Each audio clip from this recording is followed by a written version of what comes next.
can start with the meeting. Shamiz, am I right to say it's 8 o'clock? That's correct, yes, Ms. Maseko. Okay, so all in order. I just want to welcome everyone who has joined us in the meeting. I saw Minister already has joined us and the members. We are a quorum. We can continue with the meeting. Before we start, just for the record purpose, a member, America? Good morning, yes, ma'am. My attention? Okay, you needed my attention? No. You called my name. Thank you.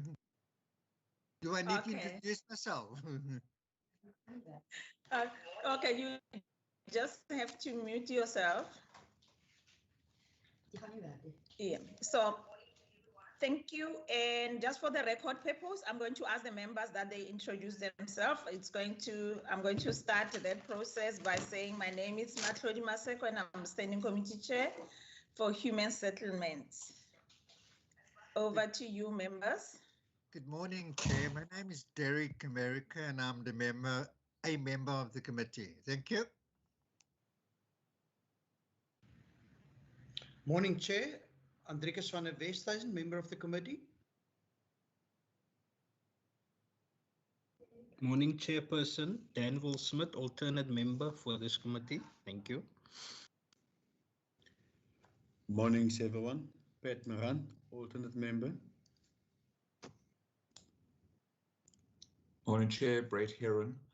I just need to also say that I have load shedding scheduled any minute now, so I'm going to try and switch to a mobile internet connection and hopefully the battery meeting. Morning,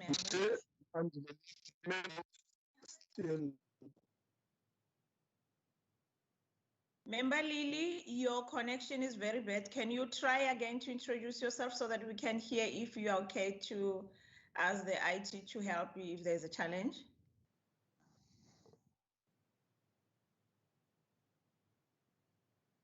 Member Lily, can you hear me? Sir, can you hear me? Yes, hello, I can hear you now, but I wanted you to talk some few sentences so that we can try and find out if it's your reception or is the problem is from our side.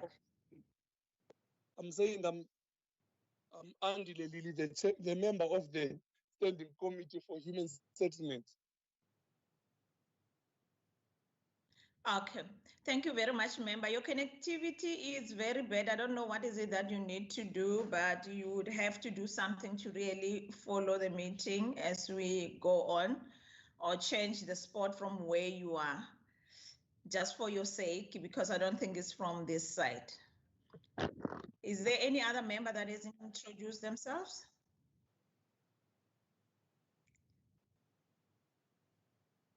Okay, it seems like all members have introduced themselves.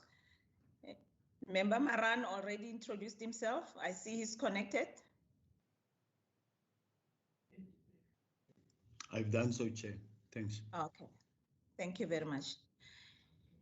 If we can continue by giving opportunity to Minister, to also HOD to introduce those who will be joining us today from the department. Thank you very much, Madam Chair. Obviously, welcome to all the members of the Standing Committee. I'm Tertius Simmers, Provincial Minister of Human Settlements. I'll hand over to HOD Jacqueline Sampson to introduce the team who will be part of today's deliberations with the Standing Committee. And afterwards, I will just ask that my Head of Ministry and my MLO introduce themselves after the HOD has introduced the team. Thank you. Good morning. Thank you, HOD. Good morning, Chairperson members. Good morning, Minister Simmers and my colleagues. I'm here at the office, and in the room with me is Donald Lockett and the CFO Frank van der Wet. And we have a full complement of senior managers to address the meeting this morning and respond to any questions. Thank you. Thank you very much. I think as we move on, as the officials communicate with us, just say your name just for the record, and for those who have joined us, the alternate members, that it might be they don't know who is the CFO and so on. So we will continue in that fashion. I'm not going to waste any time. I think we have been engaging on this platform that we know the rules of engagement for the visual meetings. So the status quo remains.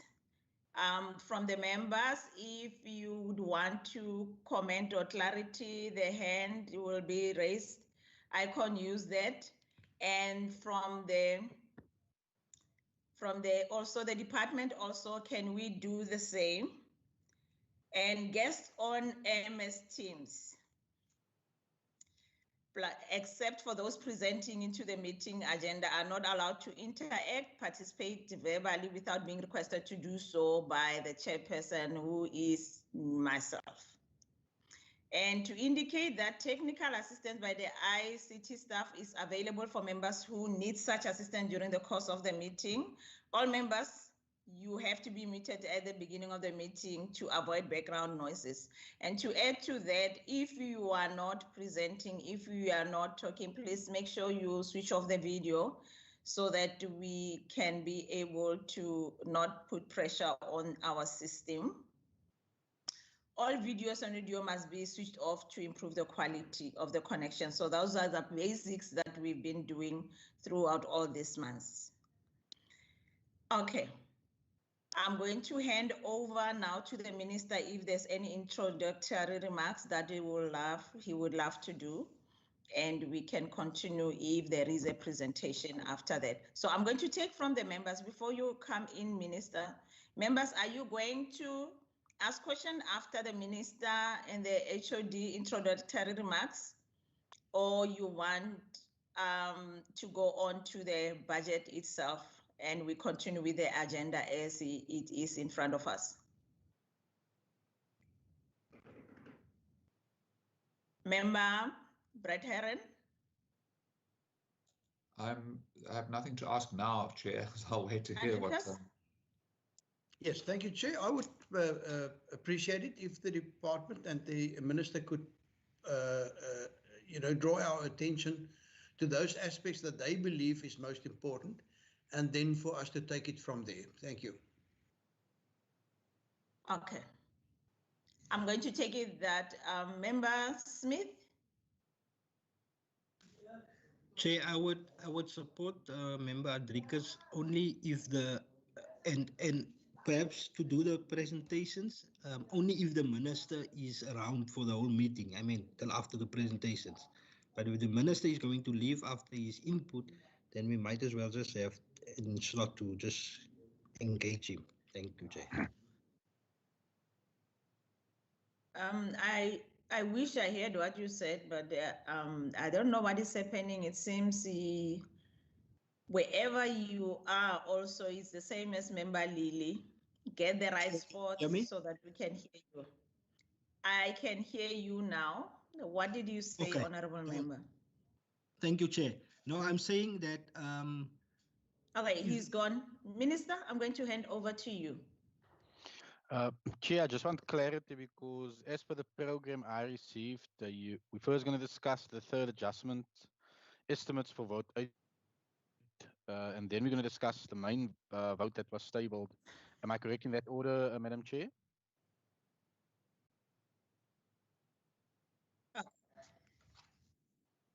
Madam Chair, can you hear me? Yes, you are correct in that order. Okay. Okay, yes, Madam Chair, I can hear you. Can you hear me? I can hear you clearly, Madam Chair. No, thank you.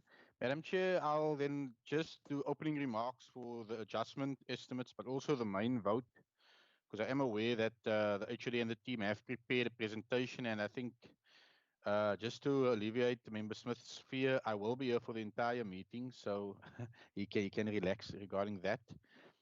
Madam Chair, I do believe if we look at the adjustment estimates, I think it covers a comprehensive area. Firstly, we will start with the 150 million, which has been allocated to specific projects, 6 of the projects in various forms of human settlements ultimately are in the non-metro areas. Then an amount of 32 million has been earmarked for Masiphumelelo for the emergency structures, which the first 440 are already complete, and we are moving on to the sports fields.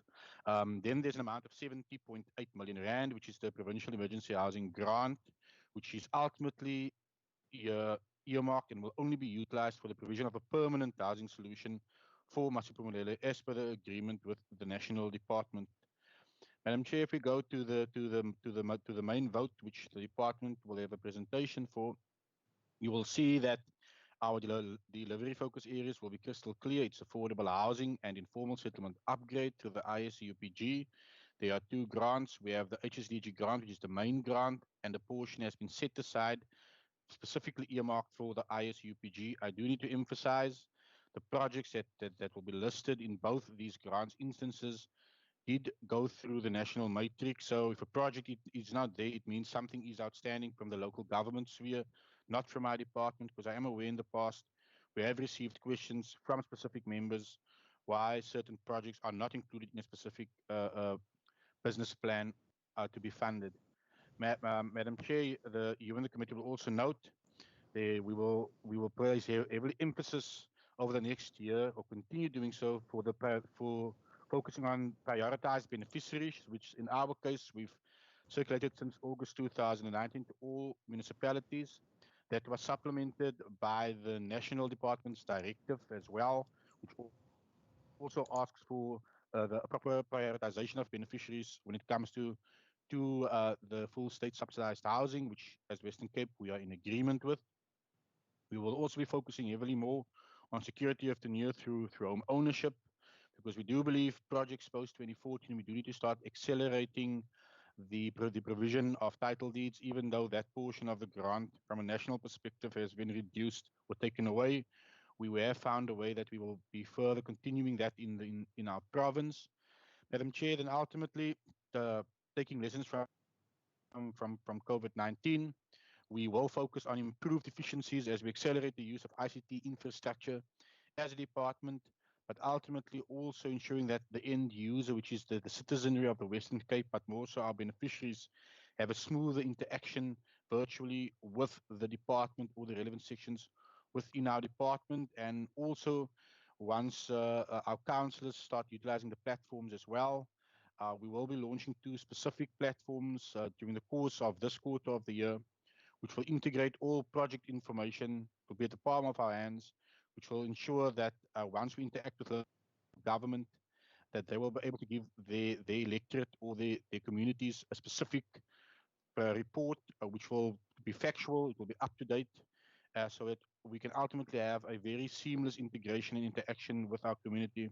Madam Chair, and lastly, we will be ultimately also continuing our engagements with various stakeholders across the year, ultimately covering all aspects of the human settlements family, and also engaging the various role players as part of our family of human settlements, because we ultimately believe that to take the human settlements in the Western Cape forward in the new spirit, which we will be approaching it in, that we will be needing to ensure that all our partners are ultimately on the same level where we are. And last but not least, Madam Chair, we will be introducing a new fund within the Western Cape, which will seek to unlock affordable housing opportunities, which is a fund which will be available to us. It's structured in a similar way that the Department of Public Works in the Western Cape has a similar fund.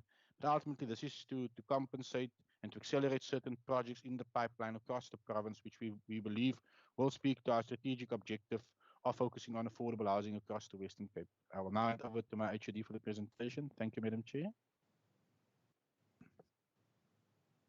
Thank you very much, Minister. HOD. Good morning. Thank you, Minister Simmons, for those introductory remarks. As per the agenda, we're going to focus on the adjustment budget first. So if you don't mind, Shamiz, that you don't flag this presentation yet. So we can just conclude on the adjustment budget, and then we'll flag that presentation or infographics that we prepare for the main budget. We'll just discuss the detail around the 220,800,000 rand that we've received from National Department. And as Minister Simmons indicated, it's broken down into the additional HSDG grant, and that's funding reallocated from other provinces that were underperforming. So Western Cape benefited from that.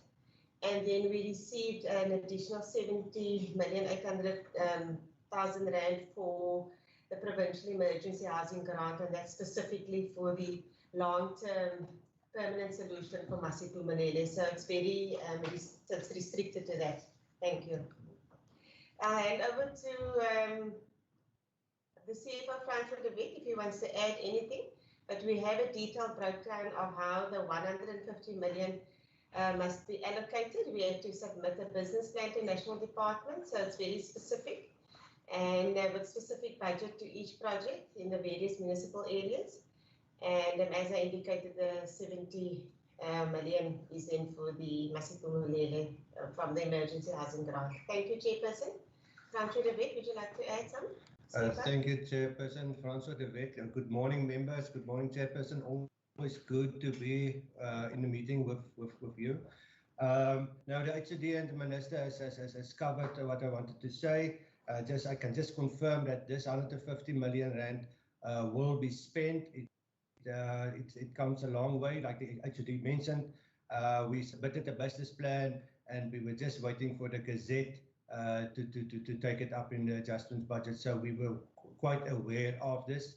The National Department recognized our good performance in the Western Cape, and that was just to ensure that we do not decelerate or slow down on certain projects due to the impact that COVID-19 had on us. So they just confirmed and gave us the additional money to ensure that we stay on track with our delivery. Thank you.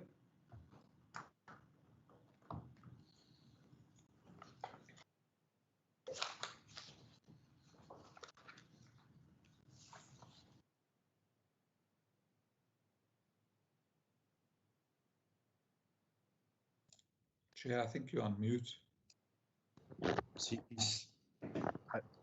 I agree, Member Erin. Chair, you are muted. Chair, you're on mute. Thank you very much. Thank you, Member.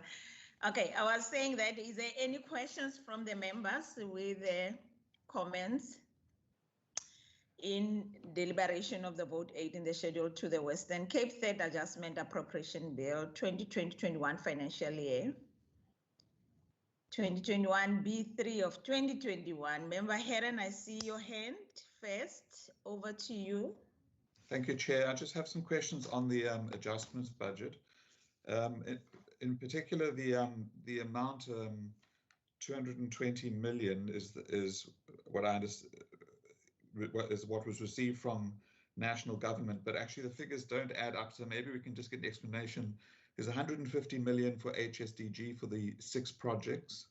Then there's 70.8 million rand for permanent structures as part of the Provincial Emergency Fund for Masiphumelele.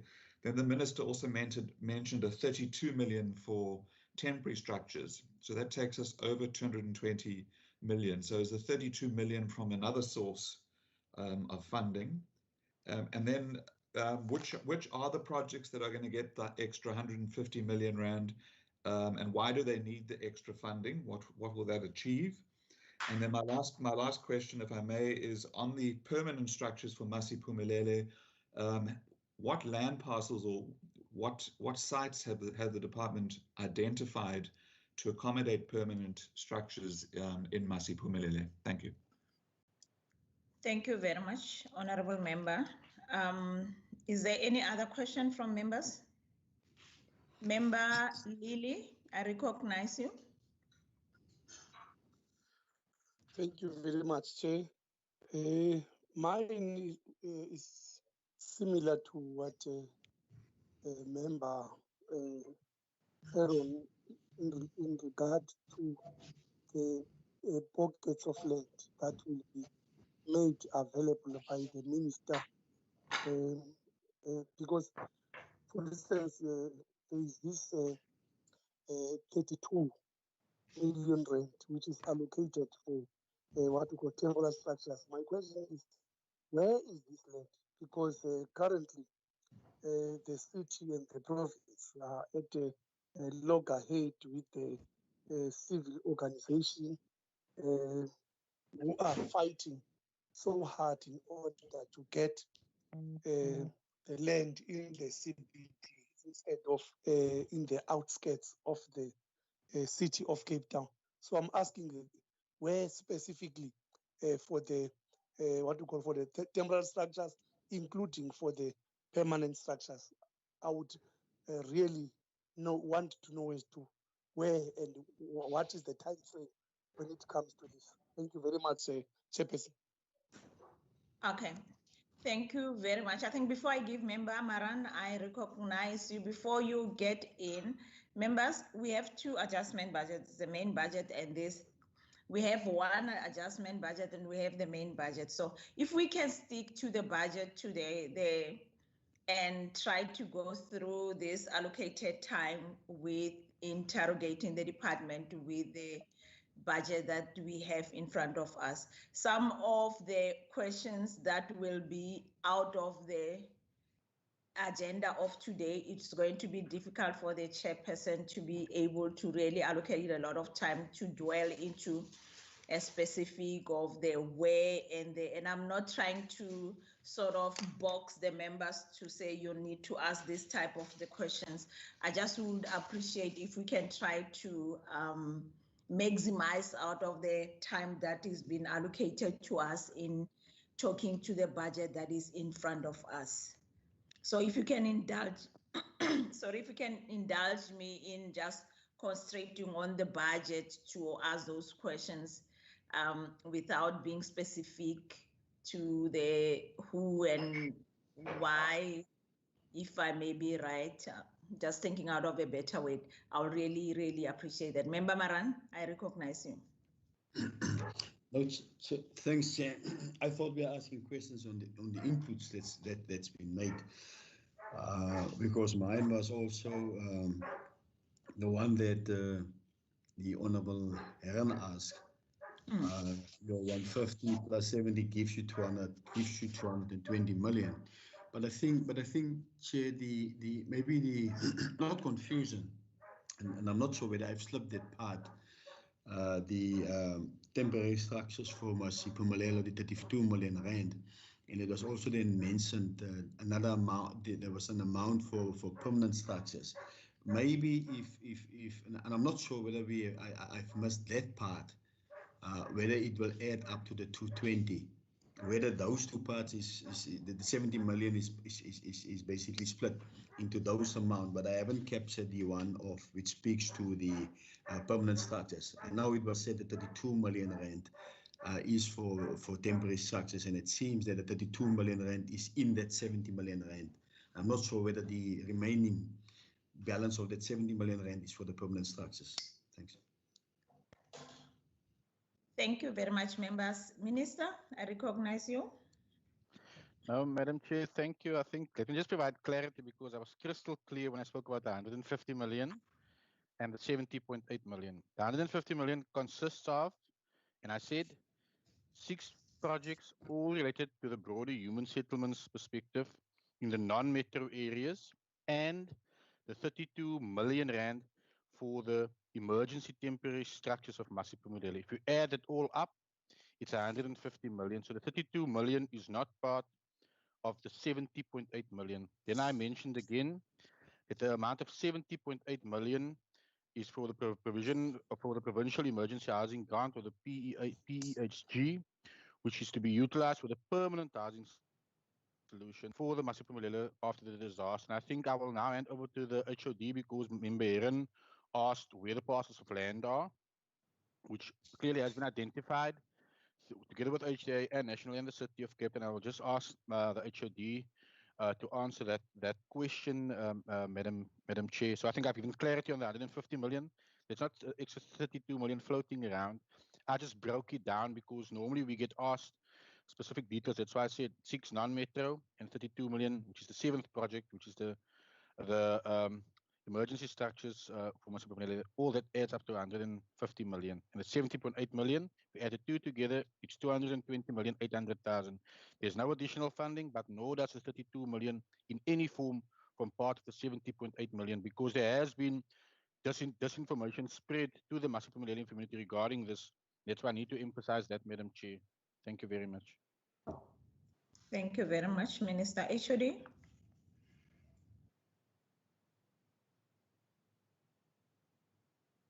Thank you, Chairperson. I just have one more question to answer, and that was before I hand over to Ms. Pila Maisela to talk regarding the detail of Masiphumelele, the planning and the land. I just want to respond to the question of Member Hedden. Why do we need additional funding? I can say that we always need additional funding. We are ready. We have projects that's on the pipeline that's ready for implementation, but we are curtailed. So we always ready. Western Cape is always ready to absorb additional funding. Thank you. And may I hand over to Peter Maisela to respond to the questions regarding the detail regarding Masiphumelele. Thank you. Okay. Thank you, Chairperson. Good morning, members. The land that has been identified for the permanent solution, as we refer to it for Masiphumelele, is F5131, which is on the other side of the sports field within Masiphumelele. The City of Cape Town, it started with the planning of that parcel for formal development about 2-3 years ago. So when the fires happened, we've had to then regroup so that we plan to accommodate the affected families. And there was an agreement that that development, as they had planned, it cannot proceed as originally envisaged, as we needed to accommodate more than the 800 people that would have been accommodated as part of their original plan. So they are busy now with statutory processes, and they anticipate getting all the approvals for that land parcel in October. And should we not receive any objections from the surrounding landowners or any other interested and affected parties, we anticipate that we will then commence with the actual construction for the permanent solution thereafter, with the civils component of it commencing in the early year, in January next year.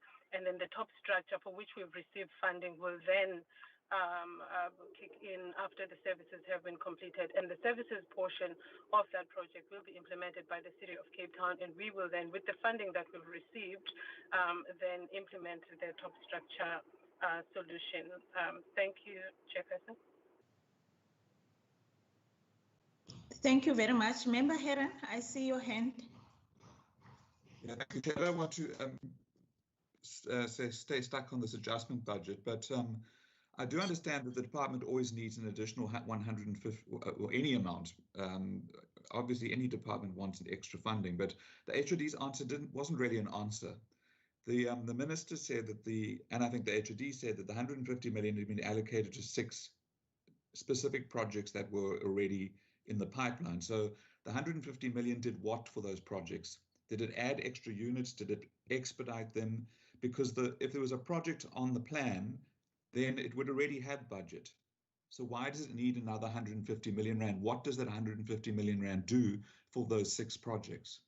And then if I may ask, just in response to the question on the land for Masiphumelele, there's a site apparently that's been identified. Is it in Masi, that site? Because as I understood it, the big problem in Masi was always a shortage of land. And there was an attempt to purchase the small holdings surrounding Masiphumelele in order to accommodate a housing development. So where is the land? Is it in Masi, or is it outside of the Masi area, or is it part of a deal with Sand Parks where the department has taken a portion of Table Mountain National Park? Thank you. Thank you very much, Honorable Member. HOD, Mayor Pila. I see your hand. Thank you, Chairperson. Yes. Thank you, Chairperson. So the land in question, Member Heron, is between the sports field and the Sand Parks land. It belongs to the city of Cape Town. It's within Masiphumelele. Following numerous engagements with that community, we were informed, or rather the city was informed, that the community doesn't want to be relocated anywhere else. They want to remain within Masiphumelele, which is why we've had to then replan and repackage what the city had originally wanted to implement there, which was your normal single-story development. Now we're going to densify into double-story so that we can accommodate as many people as possible. Added to that land parcel would be a portion of Sandparks land, which has already been encroached on, and the requests have already been sent to Sandparks to release that land. Obviously, that is a much more lengthy process because that portion would have to be deproclaimed, but plans are already underway. But to answer you, Member Heron, that land parcel is within Masiphumelele.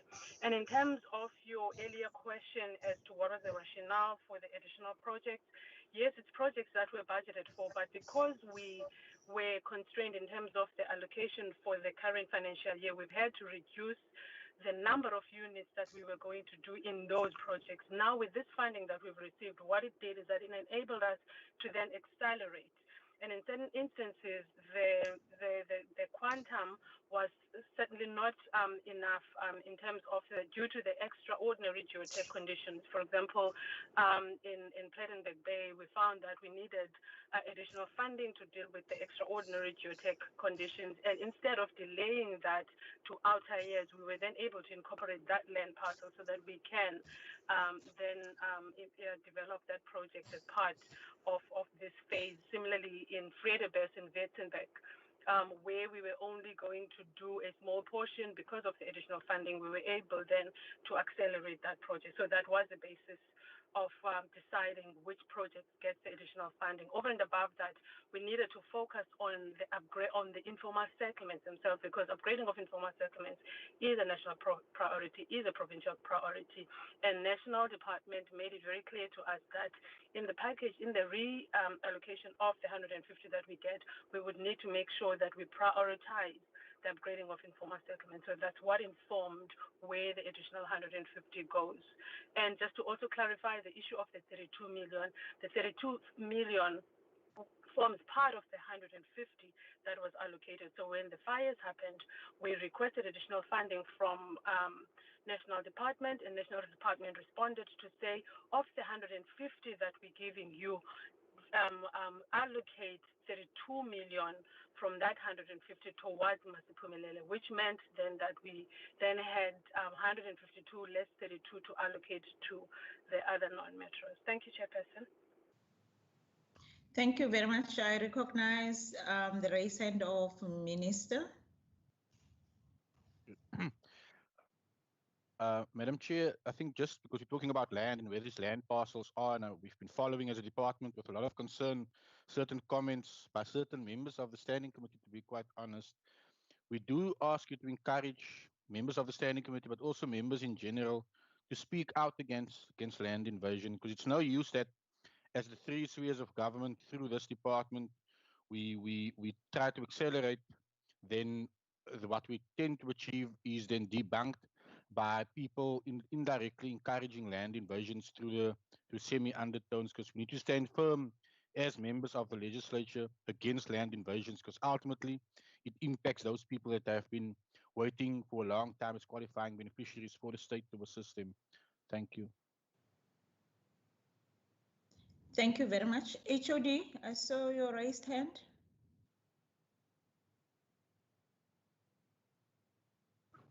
Thank you, Chairperson. I think that I'm just going to provide the members with a list of the projects that, so we're all clear.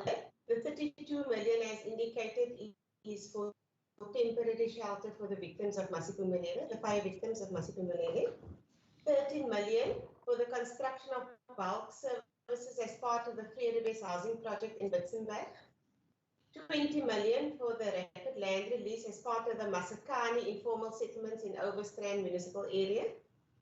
25 million to be utilized for bulk and internal services for integrated development projects in Bito. That includes Ebenezer and Kolweni. 20 million to be used for NISA municipality for top structures in the Betlukasi and Bloemfontein housing projects, 32 million for the acceleration of the Mountain View housing project in Mossel Bay, and then 8 million for bulk services and internal services as part of the New France informal settlement in the Theewaterskloof municipality. We will provide this list to the members through the chairperson's office. Thank you. Through the secretary. Thank you. Thank you very much, HOD.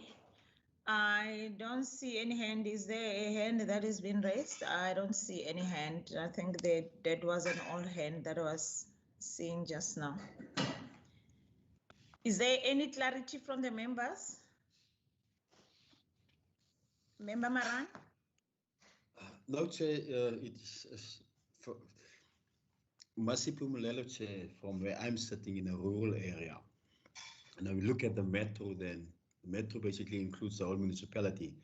Now, if we are saying, for instance, that the 6 non-metro projects, Chair, then my understanding would have been that it does not include Masipu Mulelo.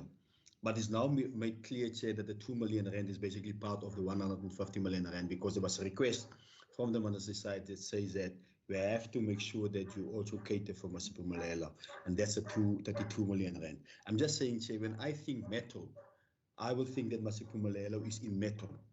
And it was saying at the beginning that the 6 projects, 115 million rand, is for non-metro areas.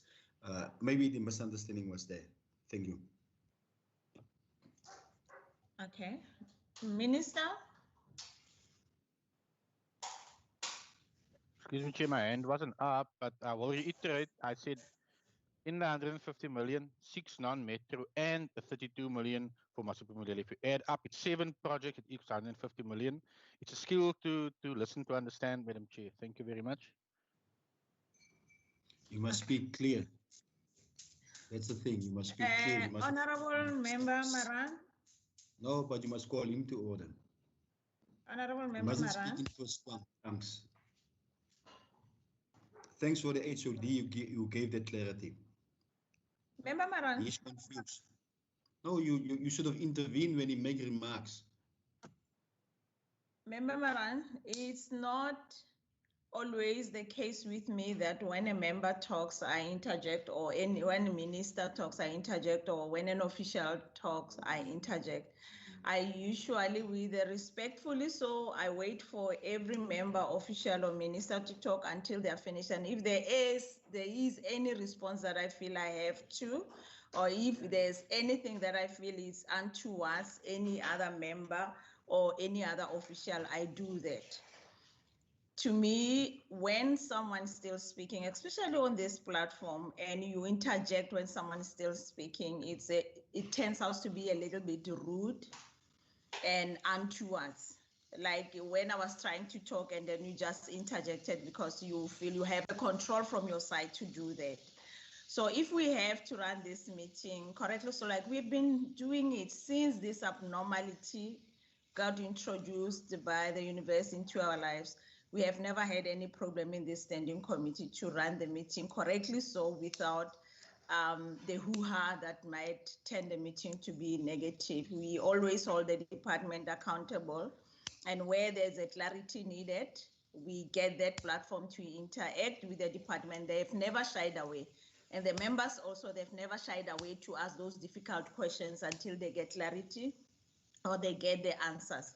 So in that spirit that has been there throughout, can we continue in that principle and say we are going to engage, we are going to ask those questions, we are going to do your oversight as best as you can, and the department will answer as best as they can until we have an understanding. Can we restart on that basis, Honorable Member, and we continue with the meeting, the agenda for today? Member Maran? No, it's fine, Chair. Thank you very much, Chair. I really appreciate Samewerk. Yeah, but the MEC must behave. 2 of us, the Honorable Heron, asked the question of the 32 million rand, right? And wanted to know where does it fit in, because the MEC was not clear. So you must not come and say that hearing is a skill. The HOD make it very clear where basically the 32 million rand fits in. That is noted. Minister, can we restart this meeting and try to communicate and try to engage?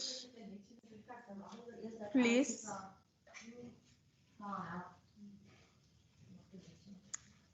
Let's continue with the meeting. I think what we are talking about is not the agenda. Members, are we going to do the resolutions now, or are we going to do the resolutions when we are done with the next on our agenda, which is the deliberation of the vote 8 human settlements in the schedule to the Western Cape Appropriation Bill before 2021-2022 financial year? Can I get guidance from you? Are you in agreement to do resolution at the end of both the budgets, or you want to do the resolutions on this one first before we go to the other one?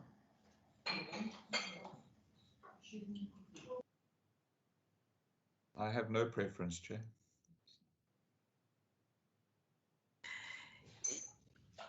Okay. Member America? I myself also, Chair, I don't have a preference really. Okay, so we will do at the end. Let's continue with the agenda for the deliberation of vote 8 human settlements. They were scheduled to the Western Cape Appropriation Bill before 2021-22 financial year. Minister Simas, I'm going to hand over to you for the introductory comments on your budget. Say. Oh, thank you, Madam Chair. When the meeting started, I actually did give my opening remarks, but I'll just reiterate it again so it can be crystal clear, so we all can move forward in a very good spirit, Madam Chair. Madam Chair, yes, I think once my HOD is going to do the presentation, we will highlight the key issues or key drivers within our budget for the 2021-2022 cycle, Madam Chair. But what we can, from my perspective, from the governance perspective and oversight perspective as Minister, let me just focus or refocus the committee's attention yet again. Madam Chair, within this budget, our delivery focus areas for the next financial year, which will be affordable housing and informal settlement upgrading, which is well in line with the national departments. We will continue with the prioritization of beneficiaries who will benefit from fully state subsidized housing. And I just need to reiterate that we issued a provincial directive in August 2019. This was supplemented by the National Department in September 2020, and that is the elderly, which is 60 years and older, the disabled or medically certified disabled individuals that have been on the waiting list for 15 years and longer, our backyarders, or obviously all of them need to be on the housing demand database, but also, notwithstanding, we do need to include the military veterans, Madam Chair. Madam Chair, you will note the department will break down our budget allocation per program, which will re-emphasize our focus areas.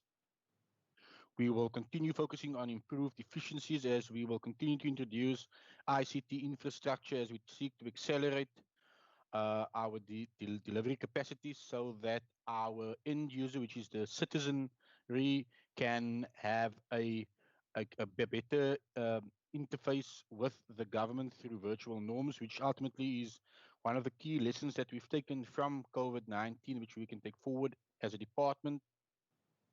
Madam Chair, we will continue to focus on the security of tenure by providing title deeds for homeowners, more so those that have been living in BNG units since 2014, even though we are well aware, and the Standing Committee is well aware that the national grant will not be continuing. We have, as a department, found a way to ensure that does still happen in the Western Cape. The figures will be given by the HOD and the team. Madam Chair, we will also focus on livable neighborhoods. We will touch on the percentage of land that we've acquired that we will be utilizing for human settlements development. We will touch base on the 10 projects that we will be approving within the next year, which is aligned to the national and provincial priorities. We will focus on the 25 municipalities, which we will further be assisting with technical support. Madam Chair, and we are also busy finalizing 2 policies and 2 policy guidelines within the current or the 2021-22 financial year, so that we can further accelerate the provision of basic services and also human settlement opportunities to the qualifying beneficiaries of the Western Cape, Madam Chair. I will now hand over to my HOD, and everything that I've said will be contained in the presentation if there is any further unclarity on what I've just said. Thank you, Madam Chair. Thank you very much, Minister. HOD? Thank you. Through you, Chairperson, can I ask the Secretariat to flag the presentation, please?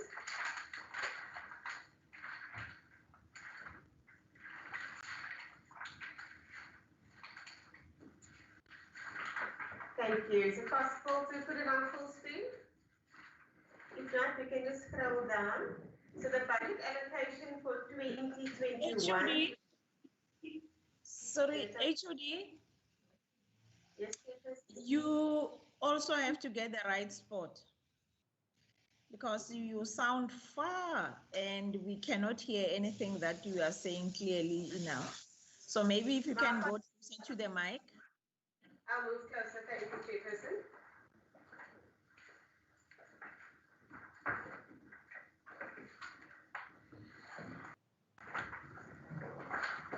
Thank you. Am I more audible now?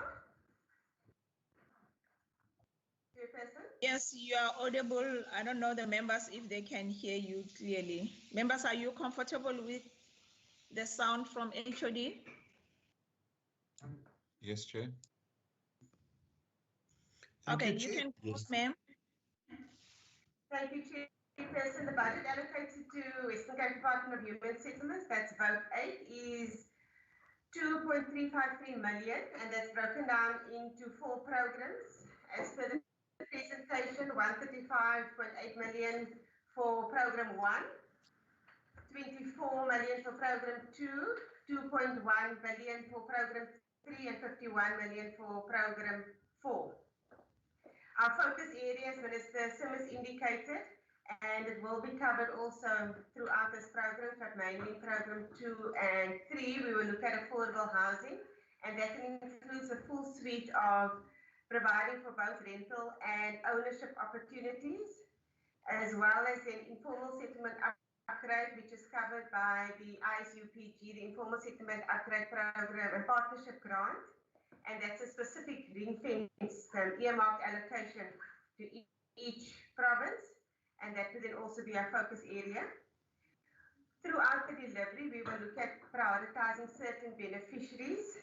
So when we do create housing opportunities or in our projects, we look at the prioritization of beneficiaries as per those categories.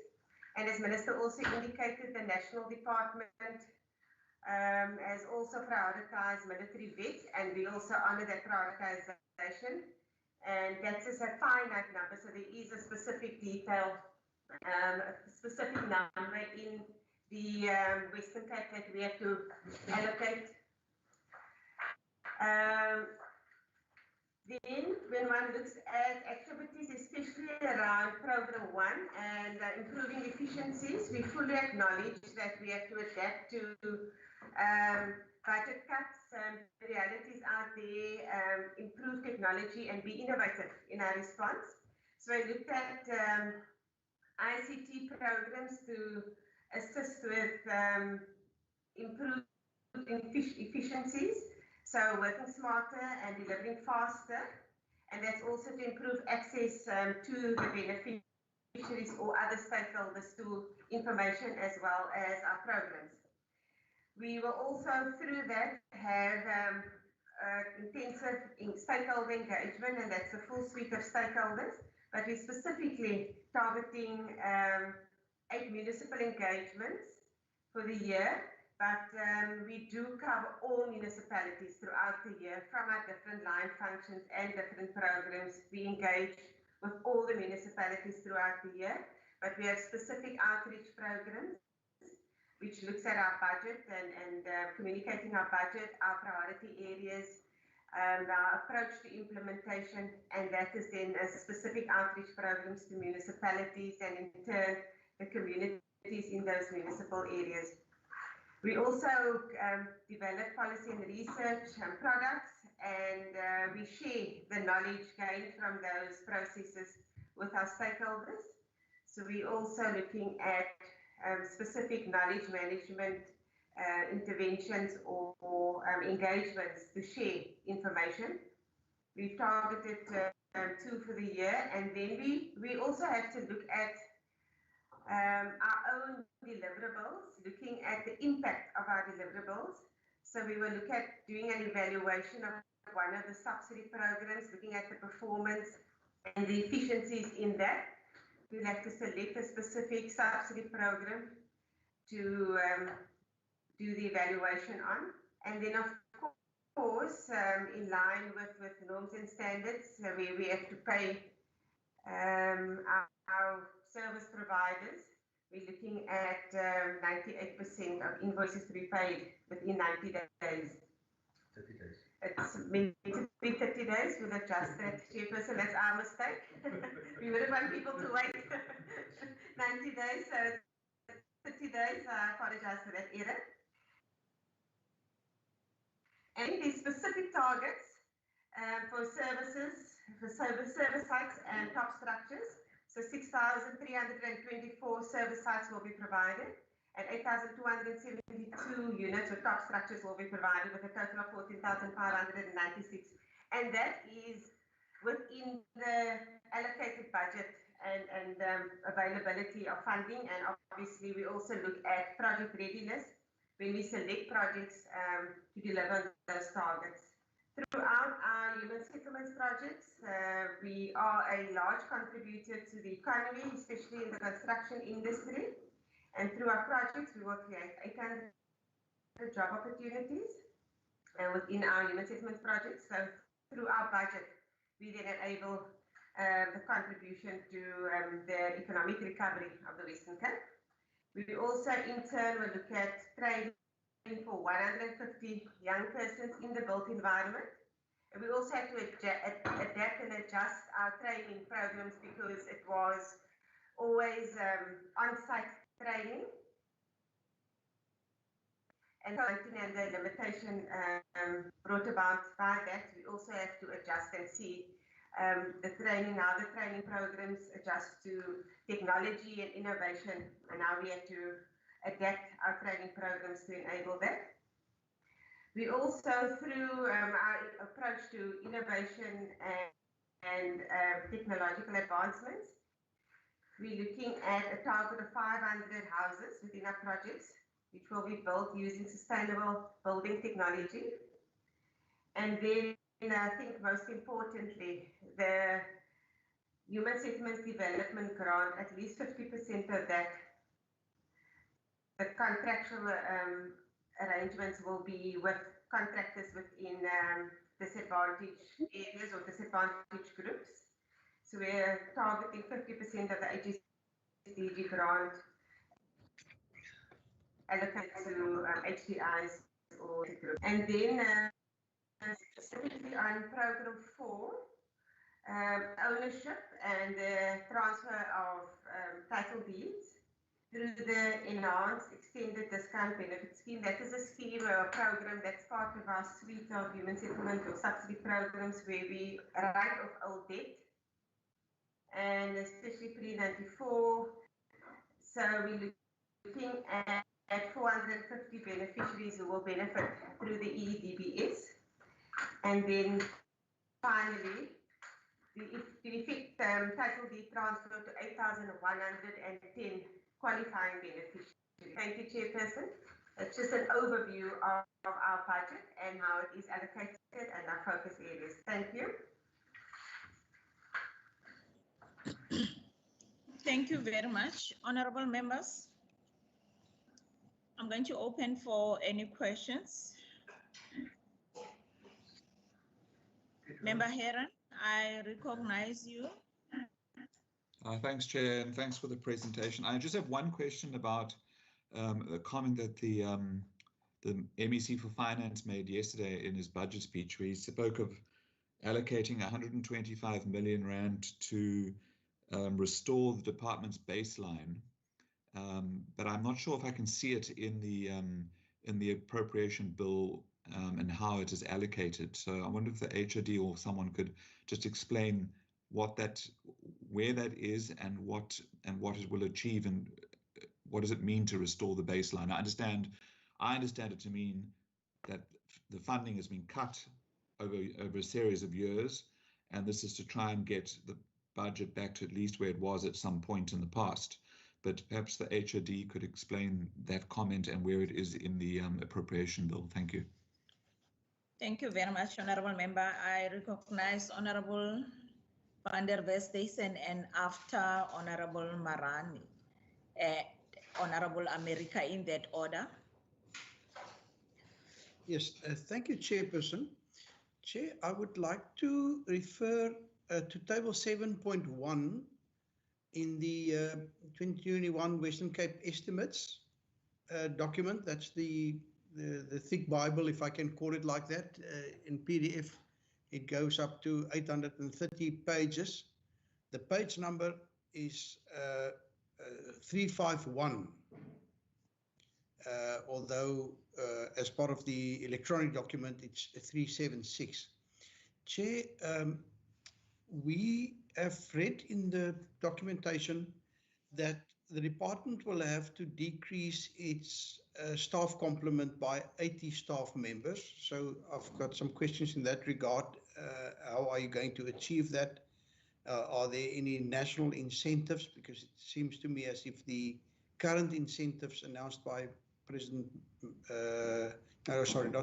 Finance Minister Mboweni has not been as effective as National Treasury then obviously hoped. But then what we see here is that although the budget for the upcoming year is decreasing by 3%, and obviously if we take into account then also inflation, it's quite a severe cut.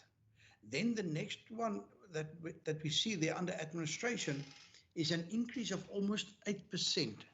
Now, it just seems to me as if the old adage of saying we need to work smarter will definitely have to apply to our public service going forward.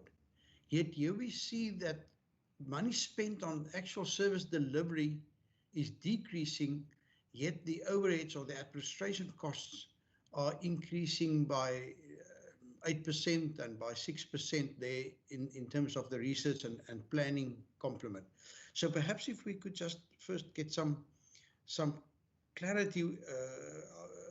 I'm a bit critical about this and thinking that perhaps we are not really achieving what Minister Mboweni is trying to achieve in terms of the public service. Then secondly, Chair, and I'm referring to the previous page, but also it was also in the HOD's presentation, that certain groups will be prioritized for top structures. Now, one being the elderly, people over 65 years. Now, my question is, and while I absolutely would like to see the elderly being able to benefit from our housing schemes, my impression is that quite often they don't conform to the definition of a family anymore, because their children are quite often no longer minors, and therefore probably not falling within the definition of a family. So perhaps if you could just help me there, how are we going to help the elderly in that regard? And I must say, I'm still always surprised when I read news articles of people in their early 20s receiving housing, etc. Although recently, initially being upset, I then read that the people benefiting were people with disabilities, which obviously gave a completely different angle to that one. And then, Chair, just the last one from my side. Again, it seems to me under table 6.1, the Human Settlements Development Grant, that if we look at the trend over the last number of years, and that table actually gives us a very good insight from the 2.3 billion, I believe, to the 1.57. I think we need to point out that human settlements is definitely therefore not a priority for the national government, because it's my impression, and perhaps it can just be confirmed, that this money is actually the money that is allocated to the province from national treasury. Thank you, Chair. Thank you, Member Maran. Chair, thanks. Just one issue. The HOD have in the early input mentioned that the slowdown of certain projects, and we have to make sure that that did not happen. I see now also in this presentation, Chair, they speak about 500 houses, sustainable building technologies. And then it brings me to your Transex project in Breda Valley, and I'm not sure whether that particular project will contribute to the 500 sustainable building technologies. Now, Chair, that project has been slowed down significantly. And we'd like to understand, Chair, what is the reason for that? The first batch of houses were supposed to be handed over, I think, in December already, and that did not happen.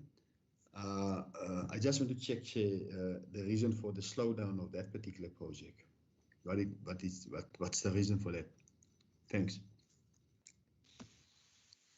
Thank you very much. Member America. Thank you, Chair. Chair, allow me to extend a note of gratification to the department for the receipt of additional funds in recognition of its ability to deliver on its objectives. My question, I have two questions, and one being, it's laudable that we identify strictly the categories of beneficiaries for housing projects, but and we often just hear about military veterans, and we see ragtag individuals parading as military veterans, and that are often in their 20s or the early 30s. What's the department's sort of definition of military veterans that are listed as a beneficiary category? And then secondly, Chair, it is stated that the department is going to provide technical assistance to 25 municipalities, meaning that all the municipalities in relation to living neighborhoods. Now, it must be said is that in the past there was no real particular attention to create environments which can be classified as a healthy living neighborhood for the beneficiaries of those housing opportunities. Now, perhaps just a little more information in terms of what is considered as a livable neighborhood, and secondly, is to what kind of technical assistance are to be provided. And then thirdly, Chair, I was a bit concerned when I saw on the graphic that the department objective is to pay its service providers within 90 days, but then it was corrected to 30 days. So in terms, we're making substantial transfers to municipalities, and if the department has that high sort of aspiration to pay its suppliers within 89% within 30 days, how do we ensure municipalities to which we transfer a substantial amount of funds that they also aspire to sort of reach that sort of objective that the department has? And then lastly, Chair, must congratulate the department for the rapid progress with the housing units to be delivered in Barrydale. They are beautiful. They are almost complete, and our beneficiaries are looking forward. Pardon me. Our beneficiaries are looking forward to take occupation of those houses. Thank you, Chair. Okay. Thank you very much. Members, I don't see any hand. I tend to believe the hand I see, it's all old hands. So I'm going to hand over to the department. HOD, I'll take a cue from you. Who's going to answer which question? So over to you.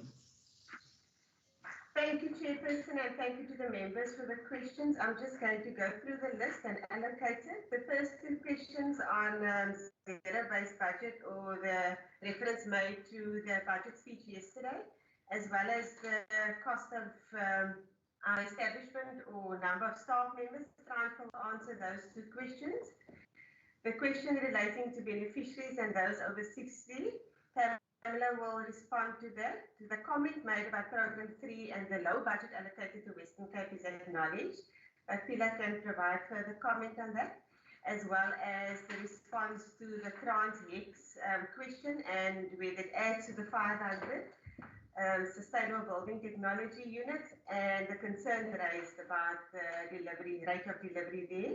The military veterans, the definition and how they are categorized, Brian Kenton will respond to that.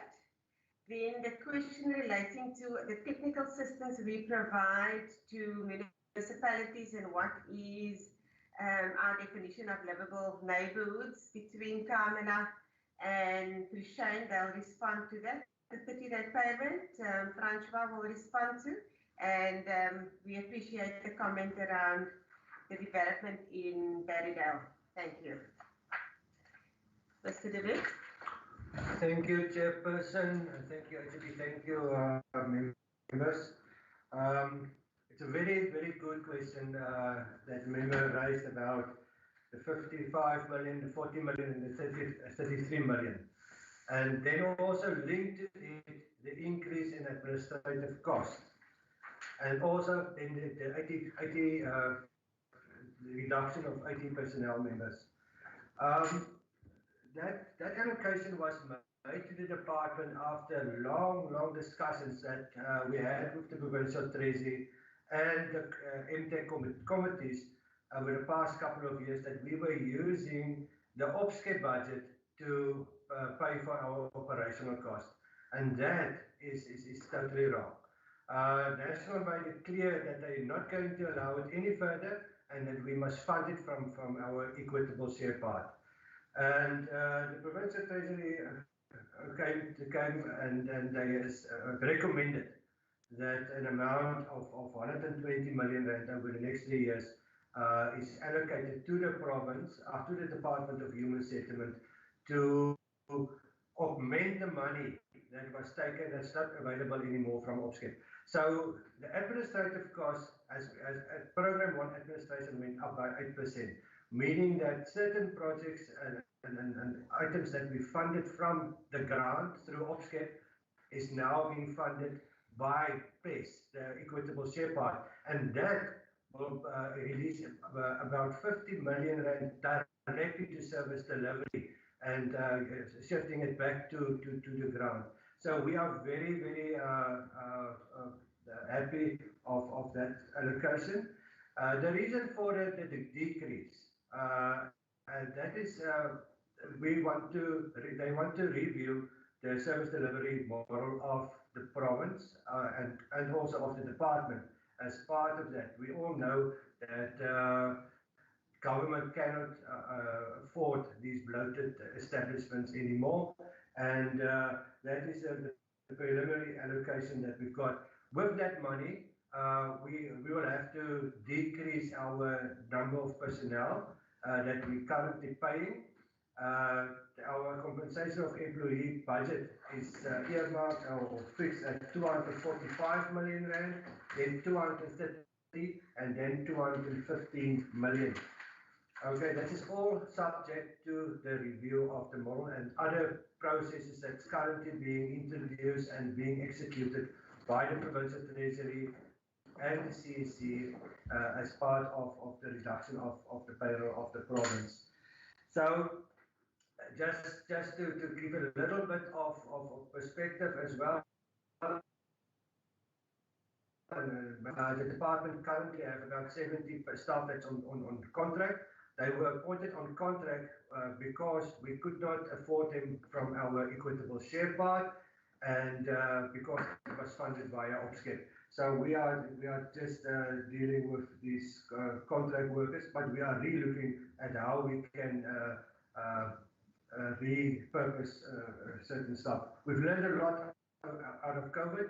Minister and the HCD did mention all our ICT initiatives, and that is also one of the reasons for the increase in administration, because previously we funded it from OPSCAP, and now that specific program is under Program 1, and we're funding it from there. So we want to make use of ICT to improve efficiencies and thereby reduce our COE as well. I think I've covered that specific one. So the OPSCAP part is now being shifted to straight to delivery part. Then on the HSDG was split into two grants. It stays the Human Settlement Development Grant, and that was reduced, and then they introduced the Informal Settlement Upgrading Partnership Grant for provinces. And if you add the two of the two grants, it's 2.032 billion, and we were very, very surprised that we had received such a handsome allocation after the budget cuts that we had in the previous financial years. And that's again because our projects are ready for implementation. We are and we could take up that specific grant in its fullest. Yes, I did indicate on the administration why there is an increase. I can also state that there's also the amount for the business administrator and the change manager is also now funded from the PES, the equitable share, and again, money moved directly back to subsidies.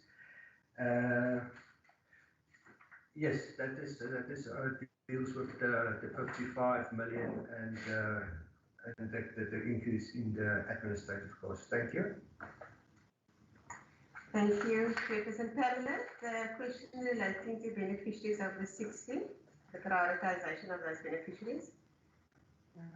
Thank you for that, Judy, and good morning, members. So the subsidy program was basically designed to benefit households, right, instead of individuals. So the idea was always to spread the access and the coverage. So on the matter of the elderly, understanding is that they still are required to meet the criteria. So in this case, they are still required to have dependents, and dependents in this context could be a spouse or could be cohabiting partners. But also we know a lot of grandmothers or grandfathers age 60 and above, it's not uncommon for them to live with children or their children in this country. So they are expected to still meet the criteria. Thank you.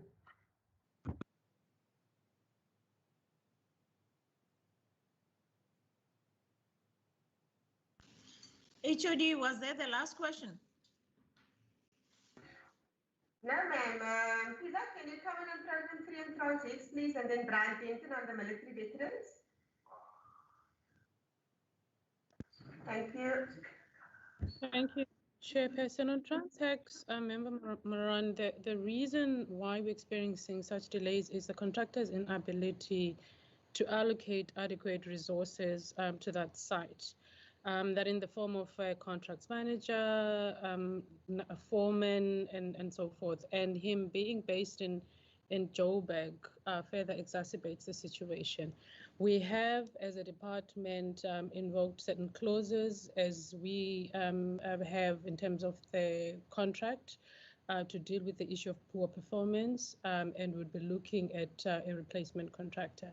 And in terms of the target itself, yes, that delivery forms part of the 500 that you see in the APP, and we still intend to continue to deliver on that, because there's nothing wrong with the product itself, but it's just really around the challenges that we're experiencing with that particular contractor.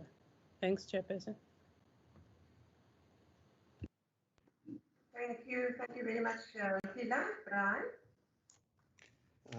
Good morning, Madam Chair, honourable members and colleagues. I just quote verbatim from the Military Veterans Act. A military veteran means any South African citizen who rendered military service to any of the military organisations, statutory or non-statutory, which were involved on all sides of South Africa's liberation war from 1960 to 1994. Those who served in the Union Defence Force before 1961 or became a member of the new South African National Defence Force after 1994 and has completed his or military training. So that's the definition in terms of the Military Veterans Act. Such persons may apply for the housing allowance via the Department of Military Veterans. If they are found to conform to this definition, their housing allowance need will be registered there. Thereafter, DMV will then refer that list to our national department, which will allow the department via my team to process and capture those subsidy applications. To date, we've assisted more than 300, and currently there is about a list of 250 that still needs to be done. But as you can hear, it's not a finite figure. So as we speak, there are more military veterans registering for the benefit. Thank you.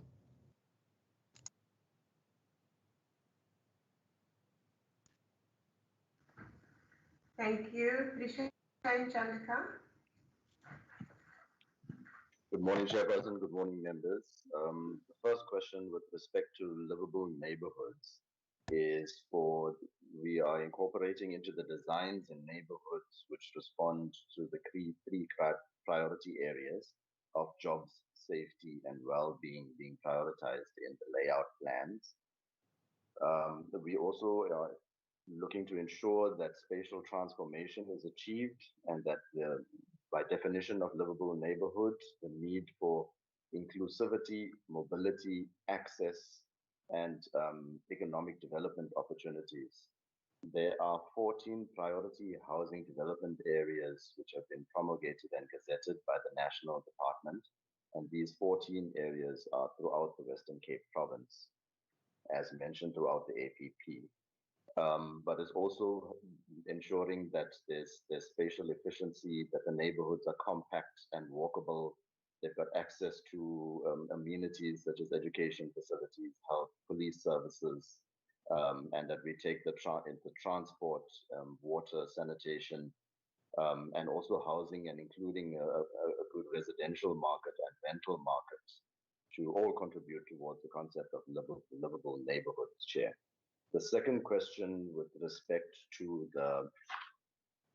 the technical assistance that's provided to the 25 municipalities, what our town planners do is that firstly they are in constant engagement with the municipal officials, both the planners and the housing officials, in assisting them with analysis of their development plans, even the preparation of the human settlement plans, as well as with transfer of skills to those officials in all of those engagements.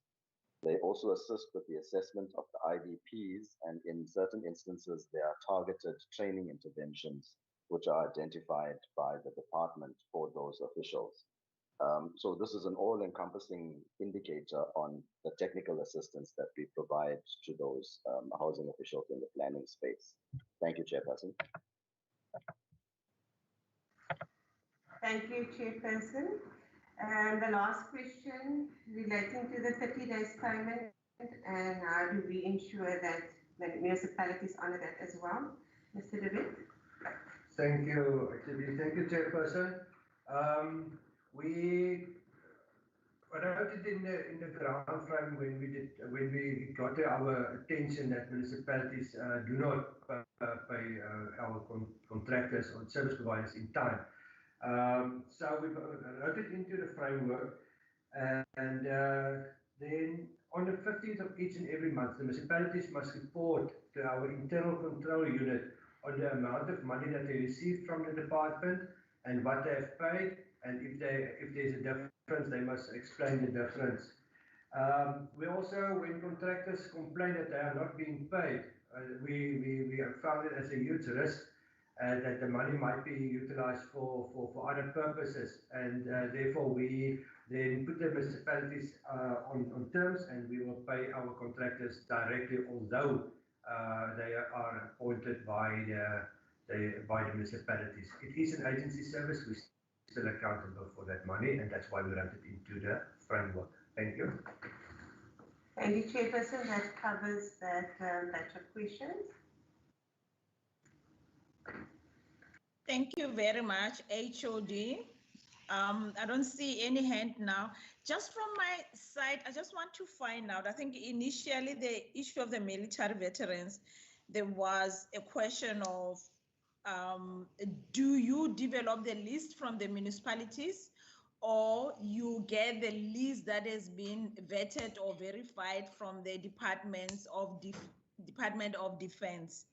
And how do you go about to claim your money back from the department after you have built those houses? Or the policy have changed now that your allocation is you'll build for the military veterans and you don't have to claim that money back from the department? I think that's all from me that I do have for now. Thank you, Chairperson. I'll ask Brian Denton again to respond to that question. Thank you, Judy. Chairperson, the subsidies, or sorry, at least the list of the beneficiaries or the military veterans who are successful at the Department of Military Veterans are registered on the HSS via, firstly, at national level, which then allows us at provincial level to process this person. If any person is not pre-registered on the HSS, then his or her application will not go through the system. So as and when those persons are registered and they are approved by the Department of Military Veterans, that list becomes available. Regarding the funding, the contribution by the Department of Military Veterans is approximately, say, around about 92,000. We bridge finance that, and once the transfer has taken place, or the happy letters at least has been signed by the military veteran, we will then submit that in bulk to the Department of Military Veterans, who then reimburse the department for the funding that we have bridged. Thank you. Thank you very much. I see the hands of Member Smith and Member Maran. Chairperson, can you hear me? Yes, I can hear you, Honorable Member. Thank you, Chair. Chair, I just wanted to perhaps ask a more general question in terms of, is the department in a position to tell the committee if there's any municipality that has entered into any contractual agreement with implementing agents for longer than 30 years? Because we have noted in the past that some of these municipalities would sign contractual, advertise and sign, appoint and assign contractual agreements with implementing agents to finish all the planned projects for that particular cycle in the municipality, meaning all towns, and after the last town is finished, you end up having that implementing agent in the municipality for more than 20, 25 years. So is the department in a position to advise or tell the committee if there's such? And then secondly, Chair, to that is, we've also found that some of the appointments of implementing agents was found to be irregular by the AG. I think in the past finance, not the past financial year, the one before this, I'm not sure, but I think it's either one of the two last financial years. Is there currently that situation still in some of the municipalities around the appointments of implementing agents? Thank you, Chair. Thank you, Member Maran.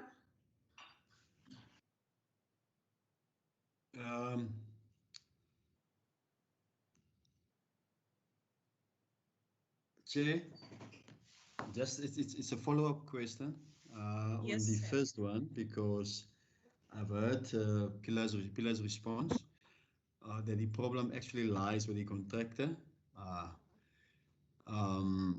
She was saying in the fact that the contractor is based in Joburg doesn't makes it easier, but also that they're gonna look out for a new contractor. Does it mean, Chair, there will be further delays? I remember, and I'm gonna all the time make reference to what the HOD was saying, that the Western Cape is always ready. I remember a year or two back, that particular project basically could not spend 82 million rand, and they has to revert back to the province. And again, Chair, it seems there will be further delays in that particular project, and promises were made to that community that houses will be delivered. And I said it's as soon as last year, December, which have not happened. Chair, will there be further delays because my understanding is it will be a process to get to a new contractor, but also, Chair, maybe let me deal with this issue. Chair, I wanted to ask the question earlier on, but it totally slipped my mind. Chair, when it comes, Chair, if you, for instance, look on page 356 and when it comes to the Department of the MEC, Chair, and the cost, basically with the 31% rise of expenditure within the MEC's department. So maybe we should direct the question to the HOD. What is the reason for the sharp rising of expenditure within the department of the MEC? 31%. Say 356. Thanks. Thank you very much. HOV, from my side, another question that I do have. You've got the 50% Human Settlements Development Grant that will be awarded to the contractors in the designated groups. I just want to find out, because there's no way that you are talking about the women. Is there a percentage allocated in this 50% for the women contractors? And if that's the case, what percentage is that from that 50% that you have in the summarized version of the budget? And from the 150 training of the youth, maybe if we can get a breakdown of what skills are you going to allocate that training to the youth, and how do I put this? So what skills did you vet is what is needed in the construction companies, or what is it that made you to choose those? And I'm taking it that there is a specific skills that you feel is needed there.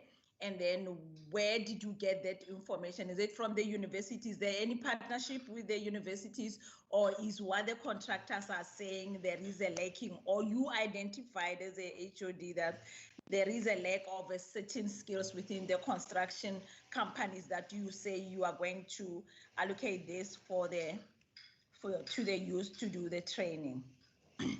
And on the livable neighborhoods, to what extent are you engaging with the Department of Environmental Affairs for the special planning? Because the concern that I usually see, I don't know from the other members, is the municipalities that sometimes the project is like there's no a vision of now if I implement the project because I have a land parcel on this site, where are these communities going to go to the shops, the economic development within that community, the clinics, how are you really going to make sure as a department, as we implement the project, that the livable neighborhoods also talks to the social aspect of their communities within the municipalities?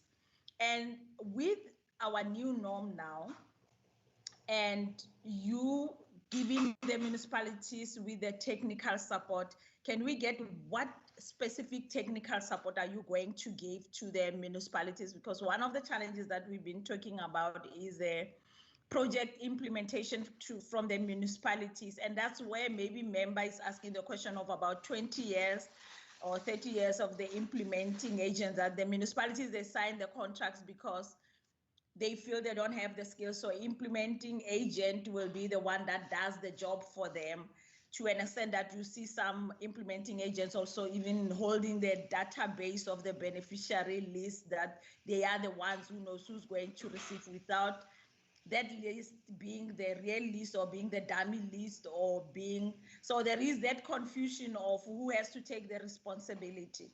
And I tend to believe that as a chair, that the municipality, they have to take a huge percentage of the responsibility when the implementation has to take place. But some of the municipalities, we have picked up that it's vice versa, and that is another concern to how is the department going to come up with an innovative way to make sure that those municipalities, they try to take ownership of whatever that is coming to them, and keeping in mind of the budget cuts, that now there are some things that they have to do different, but the big brother has to be the province to say, how are we going to go about to make sure that that happens? So if we can get maybe the info on the two policies and the guidelines of the policies that the minister in his introductory remarks mentioned, to see what is it all about. Now, the last one from me, it will be the 500 build houses that is for using sustainable building technologies.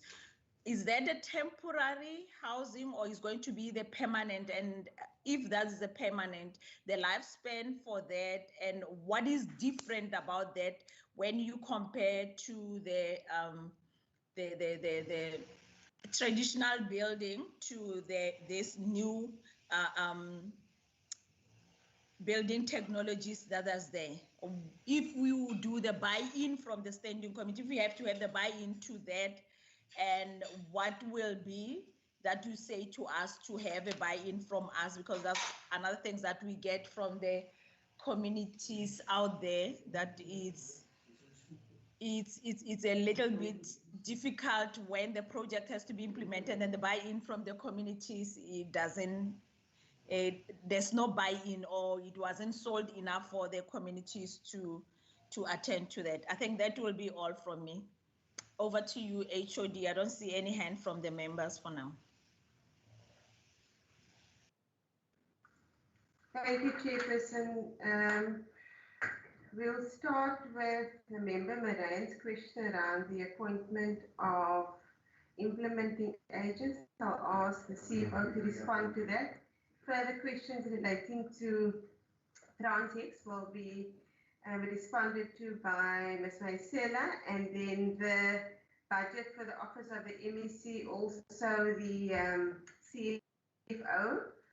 And then the last few questions from the chairperson relating to the allocation to women and youth and the breakdown of skills that we apply or that we provide for in the training to youth. Pila can also answer that question. And Prishane will again respond to the question relating to livable neighbourhoods, expand on his earlier response around that question. And the technical support provided to municipalities and where the implementing agent or the role of the implementing agent in the technical support provided to municipalities. Thank you. So, Francois, you have 3 questions to answer. Thank you, HOD. Thank you, Chairperson. The department identified a few years ago the issue of the implementing agents that contracts might be at risk and not in line with the MFMA. And it's in our funding agreements that all procurement must be done in terms of the MFMA. There is, however, contractual commitments with those implementing agents, and over the past couple of years, we've informed the municipalities that they should look at those agreements again. The AG also found that some of them are actually irregular and needs to. But if there's a contractual commitment and agreement in place, you need to honour that. We don't have a problem of implementing agents at all because, but it should be per project and not for operatie vat alles, and do everything within a municipality for many years. So that is one of our conditions as well.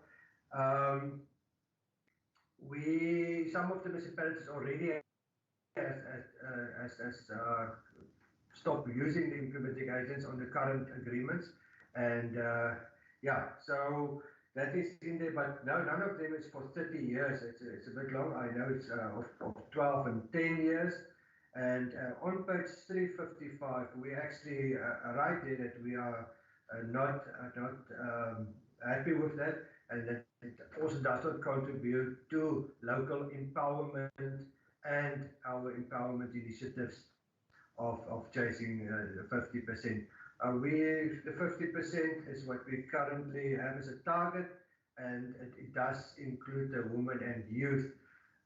We must remember that the provincial procurement regulations were declared as unconstitutional, and that is, although we strive and to empower these vulnerable groups, it is part of our big contracts. We cannot enforce it at this moment in time, but it also contributes to our VIP or Vision Inspired priority of 2, growth and jobs. So we do look into the procurement of the municipalities. The increase on the minister's budget, this is the minister's office budget, and that includes a whole lot of administrative actions as well. We cannot compare 2021 to 2021 because in 2020-21 we had huge budget cuts. We were office bound. We were not allowed to move on out to communities. We were not allowed to have big meetings with communities. So if you look at it and compare it with the main budget for 2021, it's only a 10% increase from the baseline. And from our risk register, it was determined that community communication and engagement with communities, not only by officials but by the political head, is of the utmost importance to ensure that everybody is informed, that everybody is happy what's going to happen, and that reduces our risk of vandalism and projects that's been stalled or being vandalized or invaded on our lands. So we made provision that the minister will be more have enough resources to meet all his commitments with the communities and so on. So that is, it comes straight from our register, and and it needs to be compared with 2021 main budget. Actually, the third one, I missed that one. No, I think you covered two questions in the first, in a member Marianne's questions of two.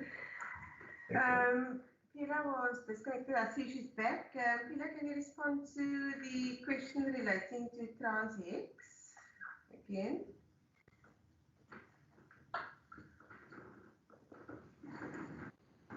Thank you.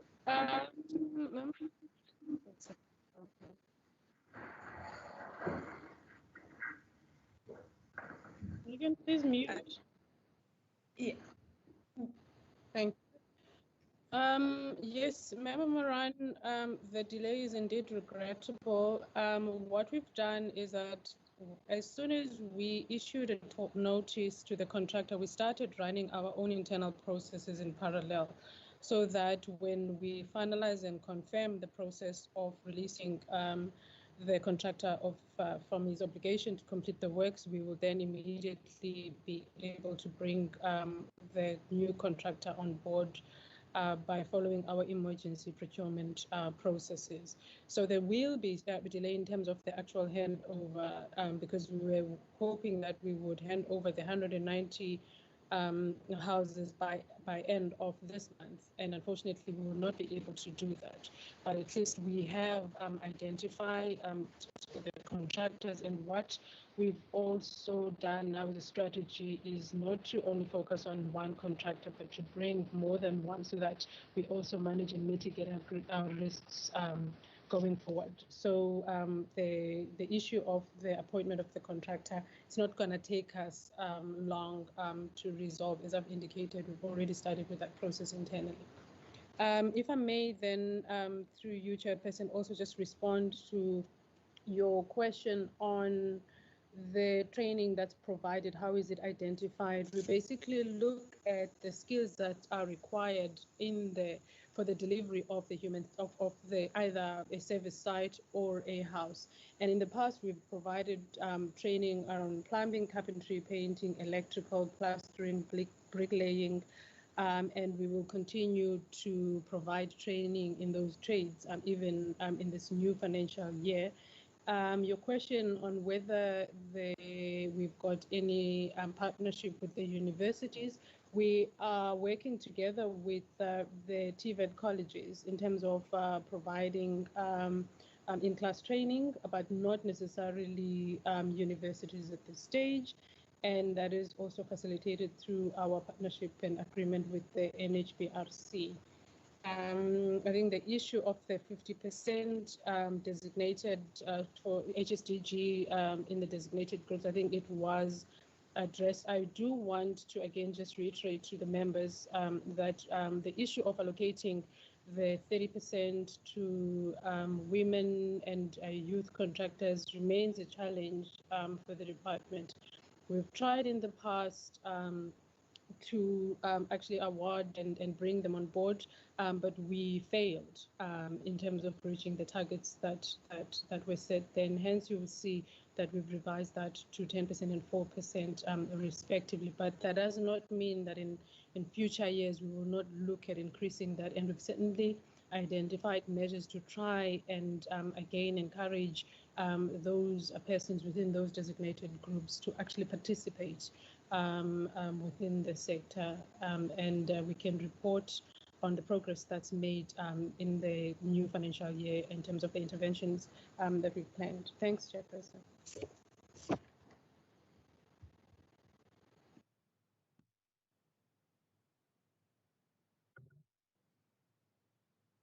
Chairperson, with respect HOD? to the... Yeah. Okay, thank you, Mr. Shandaka. Apologies, through you, Chair.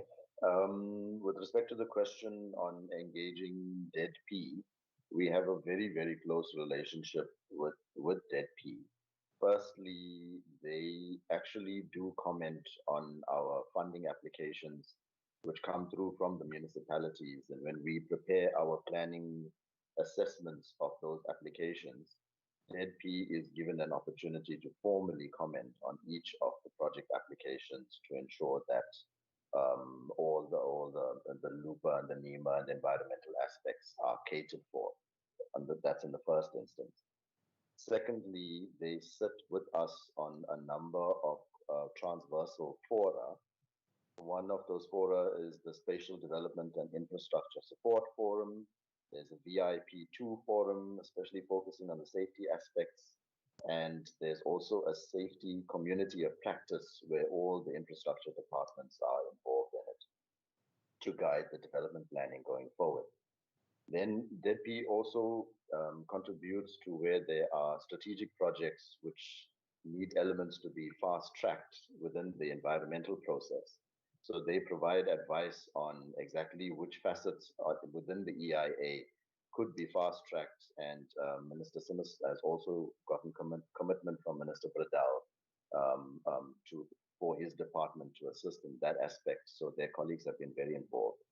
With respect to the second part of your question, Chair, on facilities, when the projects do come in and the spatial planners are putting together the development plans, they actually check with each of the departments, health, education, public works, transport, whether those departments' requirements are catered for in the site layout and development plans. Otherwise, the plans and the funding wouldn't be approved by us.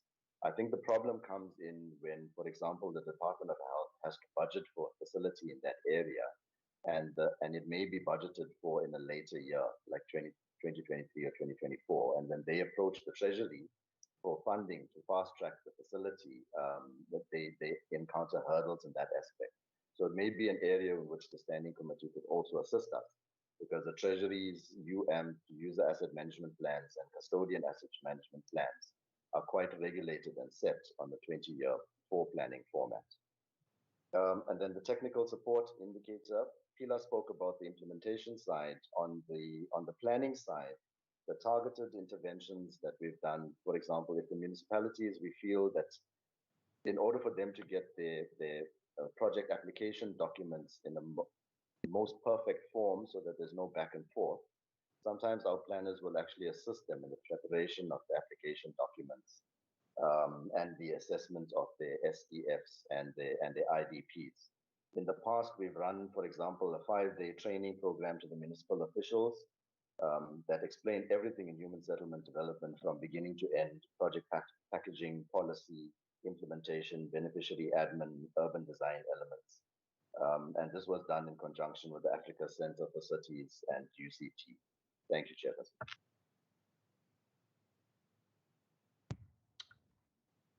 Through you, Chair, I'm not sure if it's my turn to respond to the questions on policy and policy guidelines. Yes. Can I? Okay.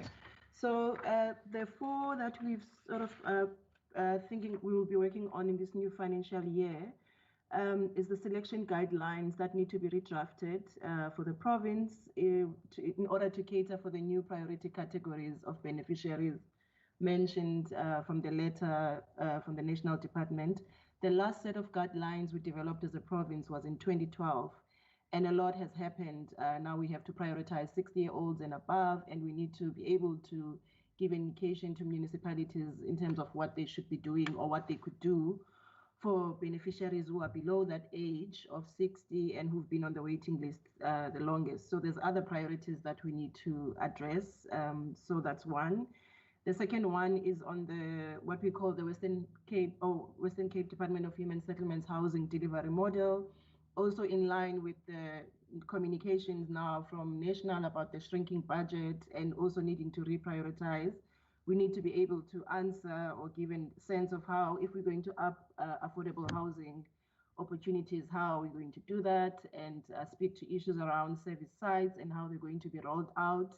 If they are enhanced service sites in different categories of them, which type of beneficiaries will qualify for what, and also talk to issues around densification as a principle, supporting backyarding means, and various issues that we will have to unpack. The other one, National Department of Human Settlements, is about to finish a new program for FLISP. I think we've mentioned in the past years that FLISP, there has always been that mention that FLISP now should be delinked from a mortgage, and also we've been doing research as a department on how to do that. National, which we've fed to them, is about to approve a new policy to cater for that. So we need to be able then as a department to respond and indicate in our own processes in terms of guidelines how we're going to streamline the rollout of that expanded FLISP, as we call it. And then the other one, there's also a sense from National that there are major changes on the housing code that are coming up. They've mentioned things like owner-builder subsidies coming up and various others around land assembly. So we need to also allocate time in order to develop policy guidelines for that. So in overall, those are the kind of 4 areas that we will be working on. On the SBT question, we've just in this financial year submitted to Minister for signing our first SBT policy for the department, which it's been a build-up work from the previous years we've done, started with green procurement and all of that. But basically, there have been a number of projects that the department has explored with in the past where they've developed different houses, permanent. I must answer that. It's purely for permanent opportunities. Hopefully, opportunities or housing that will be able to be extended by households that they have them. So in the past, there have been projects, about 4 areas where they've explored with different types of materials. So with the service provider, we've assessed those 4 areas, interviewed households also in terms of their own perception of these and whether they are able to replicate these models, whether they are happy with what they've been given, and also package that into a document where we're starting to caution the department or to give the department an idea of what tool or checklist should be used in order to determine whether a product should be supported as a means for building in an alternative way. So basically, the only thing that's outstanding to finish that work in the new financial year would be a training for officials so that they understand how to read a tender document that comes from a service provider that purports to want to build in a manner that uses ABTs or SBTs. So that tool will be able to help people who are assessing tenders in the department and make them understand whether it's a product to be supported or not. So that the document itself as the first policy has been produced, has been finalized. So the last thing that's required then would be how to implement and make sure that the department is able to assess tenders going forward on their level of sustainability. Thank you. Thank you very much. Is that all, HOD? Yes, I believe that's all the questions answered. Thank you very much. Okay, thank you very much for the responses. Maybe the last one from me. I don't see any hand from the members.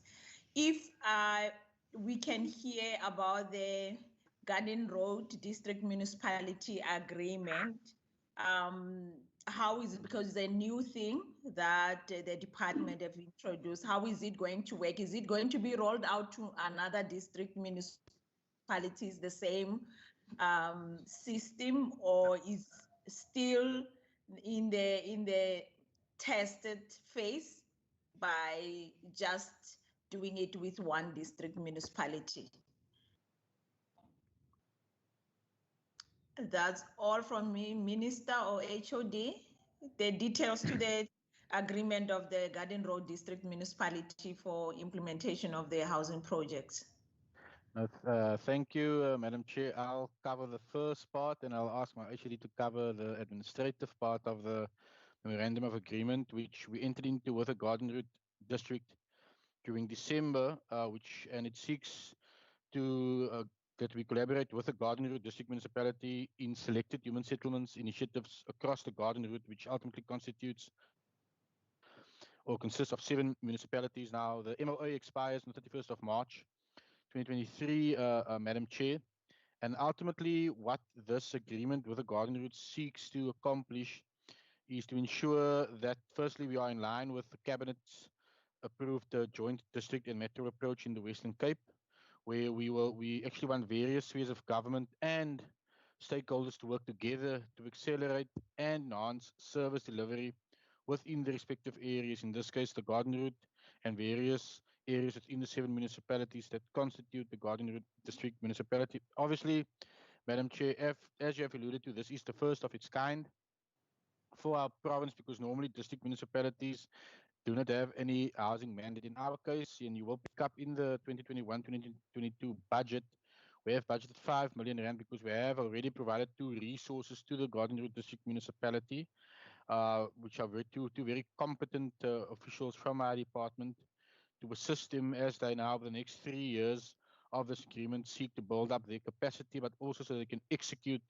the vision that we have for this program, Madam Chair. And then before I hand over to my HOD for the administrative aspects, the meaning of this agreement, Madam Chair, is just so that we can solely focus on specific projects, that we can drive an initiative where we can see better cooperation, better collaboration, and better co-planning within a district, to enhance service delivery, so that ultimately the end user, which is the beneficiary or the residents of the Garden Route, can benefit optimally from all the 3 spheres of government, but also key stakeholders working together. Secondary to that, we have been approached by other district municipalities, but ultimately it's not a one-size-fits-all approach, because each district area has the different needs, and hence the MOA that one has structured with a Garden Route, for instance, will not be the same that one will possibly in the near future enter into with another district municipality, because of the differences in needs in a district. HOD? Thank you, Minister. I think you've covered most of the questions there. I just want to reiterate that the accreditation of the Garden Route District is to supplement and complement certain human settlement functions amongst the 7 municipalities in the Garden Route District. It's definitely not intended to replace any functions or mandate of the different municipalities. So it's really just to complement certain functions. The benefit that the Garden Route has, that they do have assets, they have land parcels owned in their name, which can be utilized for human settlement development, or released for human settlement development. So we're also looking at that as a basis to start that process. Ms. Maisela can provide any further detail around the technical aspects and assessments, but it is still a journey. They've applied for accreditation, and we have to go through the process to award accreditation to the district. They haven't been awarded, they're not accredited yet for the housing functions. It is a process that we are following. And as Minister indicated, this has sparked an interest from both B and other district municipalities to also apply for accreditation, and we stand ready to assist them with that process as well. Thank you.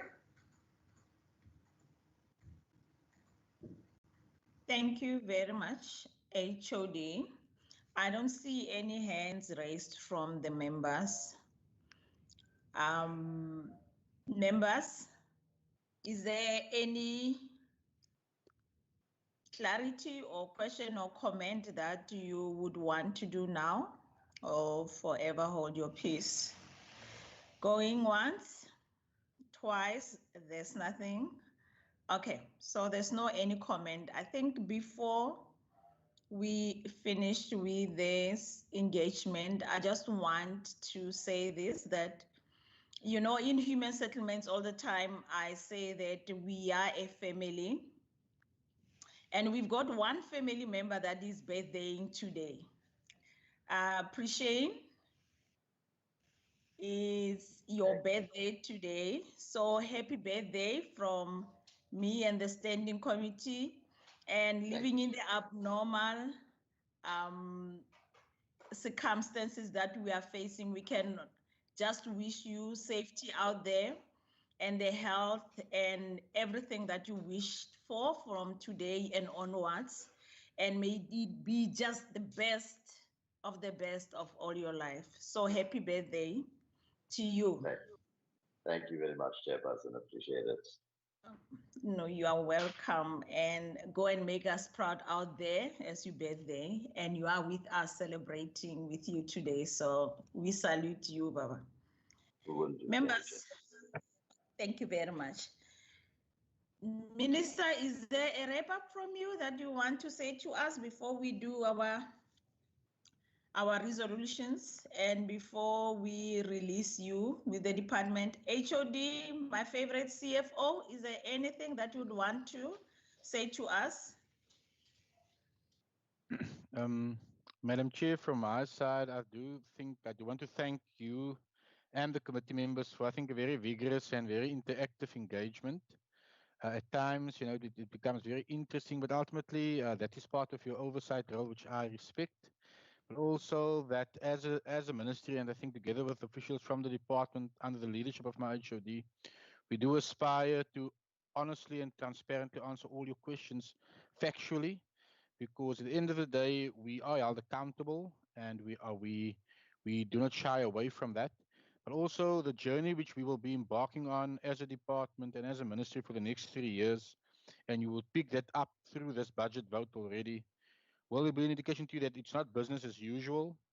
This department is adapting to the new normal, and I don't think we are the only department. I do think it will be an interesting journey, but it is a journey that is linked in the reality of all of our communities, not just some of our communities. And as we seek to redress the injustices of the past, we will seek to integrate more communities, but in a sustainable manner within a limited finite of resources, but looking at alternative solutions to ensure that that redress of the past can happen within our contribution that we can make as a ministry and as a department. Actually, any closing remarks from your side? Before HOD comes in, I really have to apologize because I need to allow if there's any public member that would want to seek clarity or contribute or ask questions. Shumis, is there anyone we indicated to that effect? I haven't received formal notice from anyone, Ms. Chairperson, and I don't see anyone responding on this virtual platform either. Okay. So there's no person from the public that would want to engage. Then I can move on to the HOD.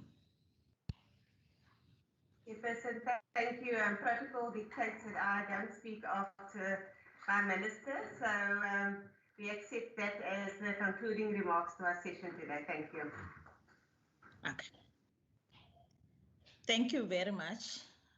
Minister, thanks for engaging with us, and I'm going to hand over to Member Andrikas to wrap up on behalf of the members. Member Andrikas, to the department, is there? Yeah, thank you very much, Chair. Now, I think we are in a position where we can move over to resolutions. I want to say thank you very much to the department and for responding to our questions. I'm quite happy with the responses received. It has really contributed to my understanding of the budget. I think what is clear is that we will have to adopt a new way of thinking and a new way of service delivery, and that cost efficiency will become an even more important aspect in going forward if we want to assist with the rapid urbanization that we are seeing, particularly also with lots of people coming to the Western Cape. But from my side, I'm very happy, and I think we're able to move over to resolutions. Thank you, Chair. Okay, thank you very much, Honorable Member. I think now I'm going to say thanks to the department. As we do our administration, we can release them, and looking forward to meet you out there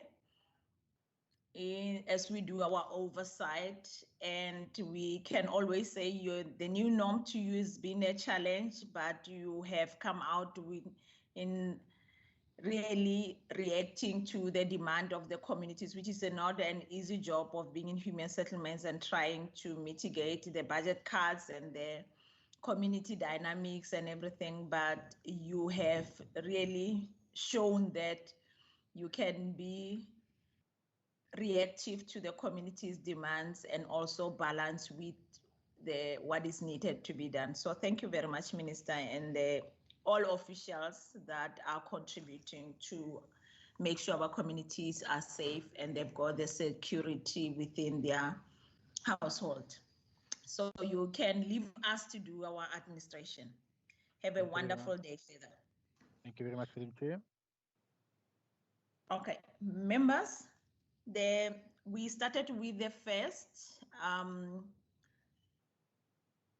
agenda, and now we have to adopt the report as we see it. Shumis have loaded it. Can we all see what is in front of us? Members, so the report on the Standing Committee on Human Settlements on vote 8 human settlements in the schedule to the Western Cape Third Adjustment Appropriation Bill 2021 financial year 2021 B3 2021 dated 17 March 2021 as follows. The Standing Committee on Human Settlements, having deliberated on the subject of vote 8 human settlements in the schedule to the Western Cape Third Adjustment Appropriation Bill 2020-21 financial year 2021 referred to the committee in accordance with the Standing Rule 188 reports that it supports the vote or it does not support the vote. Can I hear from the members? We will do the resolutions after we are done with adopting our report, honorable members. I'm just doing so that we can have enough time as we discuss and agree to the resolutions. I recognize you, Member van der Westhuizen. Yes, thank you, Chair. I would like to propose that we delete the words does not support so that it will read reports that it supports the vote. And then also that before or between the words with and Standing Rule 188, that word of refer to the committee in accordance with that of, I think, can also be deleted in accordance with Standing Rule 1988 reports that it supports the vote. And lastly, Chair, just a little typo. I think there can also be a space before the word referred to the committee between the bracket and referred. And with those amendments, I would like to propose that this report be adopted. Thank you very much. Honorable Maran. Thanks, Chair. Chair, as per Rule 90 of the Standing Rules, Minority View, Chair, as the ANC, we would like to not to express a view whether to support or not to support, and that view, Chair, to be captured within the report. Thanks. Thank you, honorable member. Shumis, can we do that? Members, bear with me as we make changes. I don't want to call you next week to come and just adopt this report. So it's better if we do this and we finish with our reports. Then you don't have to come next week to adopt the report. Honorable America. Thank you, Chair. I support the recommendation or the motion that we support the report. Thank you. Thank you, Senior Procedural Officer. Johan, I see your hand. Hello, thank you, ma'am. Ma'am, I just want to make sure with the wording of the minority view that Shumis has captured it correctly. I may be wrong, but I thought that I heard Member Maran say that they are not making the view clear at the moment, but the minority view here says that it does not support the vote. Is that? I just want to make sure that that is what Member Maran said, because I'm not sure. I I think what they said, if I agree with you, he said they want to abstain from commenting whether they support or not support. Member Maran, but he mentioned the standing rule 90 also. So Okay, if he sorry, can, yes. yeah, Chair. if he can be clear which one, Member Maran will appreciate that. Chair, Do if you you still want read, to continue, Johan? Member Maran can speak first, and if I have something to say after that, I will say thank you. Chair, Okay, Rule Member 90, Maran, yeah, yes. thanks, Chair. Chair, Rule 90 doesn't say that you must support or not support. It just say that the minority view, that the view constituting the minority to be reflected in the committee's report. And I was saying our view is to say support or not to support. If you want us to say not to support, we will do that. Can I speak, Chairperson? Because why I'm saying that, because we might at a later stage in the sitting basically express a view by saying we support. But if you want us to say at this stage not support, we will have to do the same when it comes to the sitting and express the same view. I was saying to say our view is at that stage not to say support or not to support. Unless you press us to arrive at a specific view. I hear you, Honorable Member. Johan? Chairperson, now I just want to clarify from my side, I am not pushing or advocating for any view for support or not to support. I just want the actual wording that is being captured as a minority view to be correct. So maybe I can make a suggestion. If I hear what Member Marana said, maybe we can say in accordance with Standing Rule 90, the African National Congress expressed its minority view that it has concluded its deliberations on the vote, full stop. That's satisfactory to me. That leaves it open okay, for... that's perfect for you, Honorable Member. I'm happy with that. Okay, thank you very much. Member van der Westhuizen, I see your hand. Yes, thank you, Chair. I raised my hand while we were still looking for wording. I thought to express its minority view, not to express a view at this stage, but if Honorable Maran is happy with the alternate wording as proposed by the Senior Procedural Officer, I will retract that. Thank you. Okay, thank you very much. Honorable members, with the changes that you have suggested, can we adopt the report as it's in front of us? Sorry, Chair, I don't think what we have in front of us now is what is in line with what we discussed. Chairperson, it's Member Makamba, but I don't know if you can allow me a platform to speak. I'm listening, Member Makamba Boja. Okay, Chair, I don't have voting rights in this particular committee. I'm standing on behalf of Member Melikaya Kaiko. So I don't know if I will be in a position to make any inputs or waiting for your guidance. Member Makamba Boja, you're really putting me in a very difficult position because I didn't know even that you were in a meeting, and when did you come in the meeting? And Johan, in the circumstances like this, what do we do? Ma'am, you can, it's up to the committee and up to you as a chairperson. Any member has a right to speak. You can listen to the member, but I mean, the member said that she doesn't have a right to vote. So it's up to you, chairperson. Okay, thank you. Member Makamba Buja, your contribution will be appreciated as an honorable member. You can go on. Chairperson, no, I wanted to put the view of the EFF in this particular vote that we don't support the vote on behalf of the EFF. I'm standing for Melikaya Taigo, who is the permanent member in this committee. Thank you, Chair. Okay, is honorable member the alternate member in this committee? Yes, I am, Chair. Okay. And Member Andrikas, you were saying that what is in front of us is not what we are saying. Can you indicate to Shamiz what changes do you want to see so that we can perfect the document in front of us, that we don't have to come back next week to just say adopted as a belief? Thank you, Chair. My impression is that that last sentence, in accordance with Standing Rule 90, the African National Congress expressed its minority view that it has not concluded its deliberations on the vote. I was under the impression that it still wants to keep its options open once it has been able to deliberate on the vote, and that the word not is actually lacking there.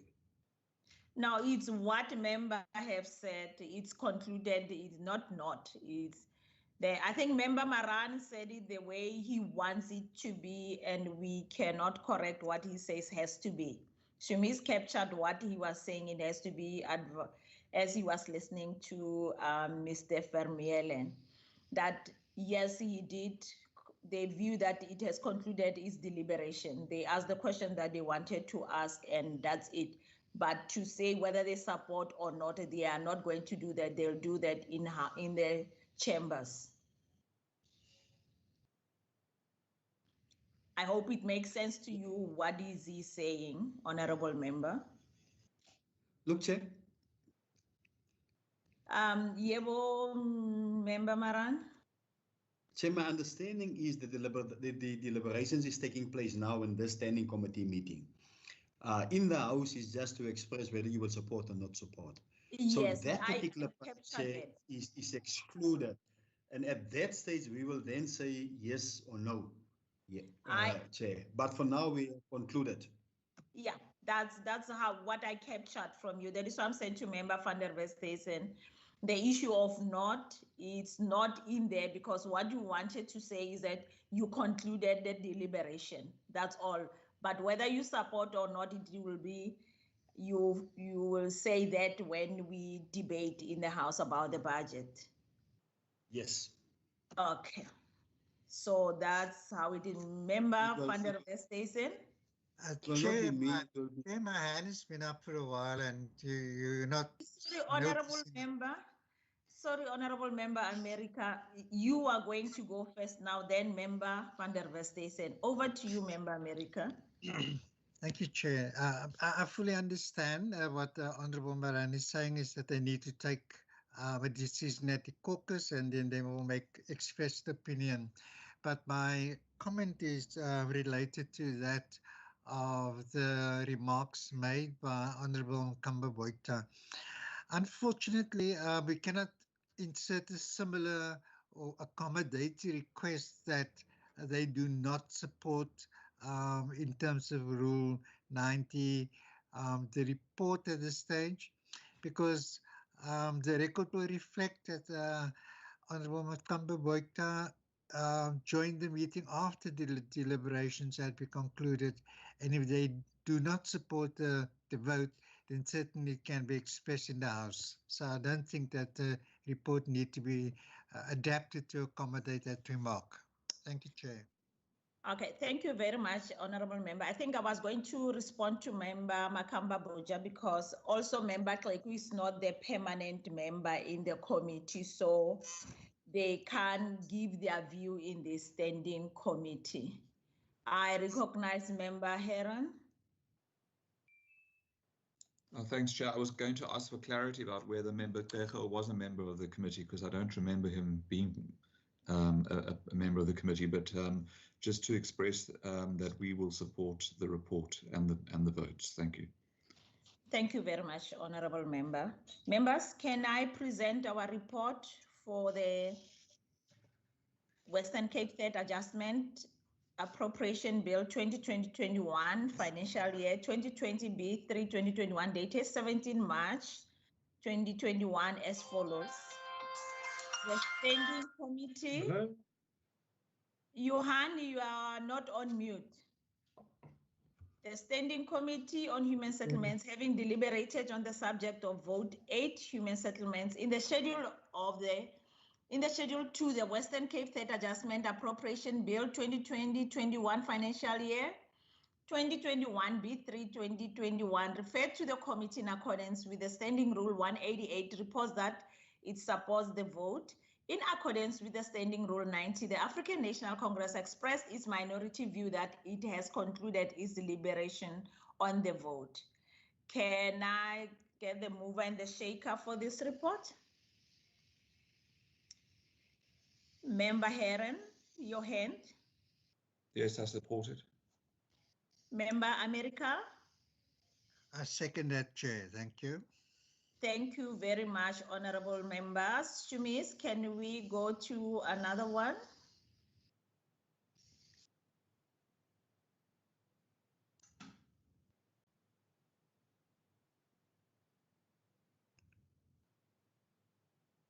Okay, thank you very much. I suspect Shumis, the same deliberation of the member Maran is going to be the same. So if we can insert that, so that there we go.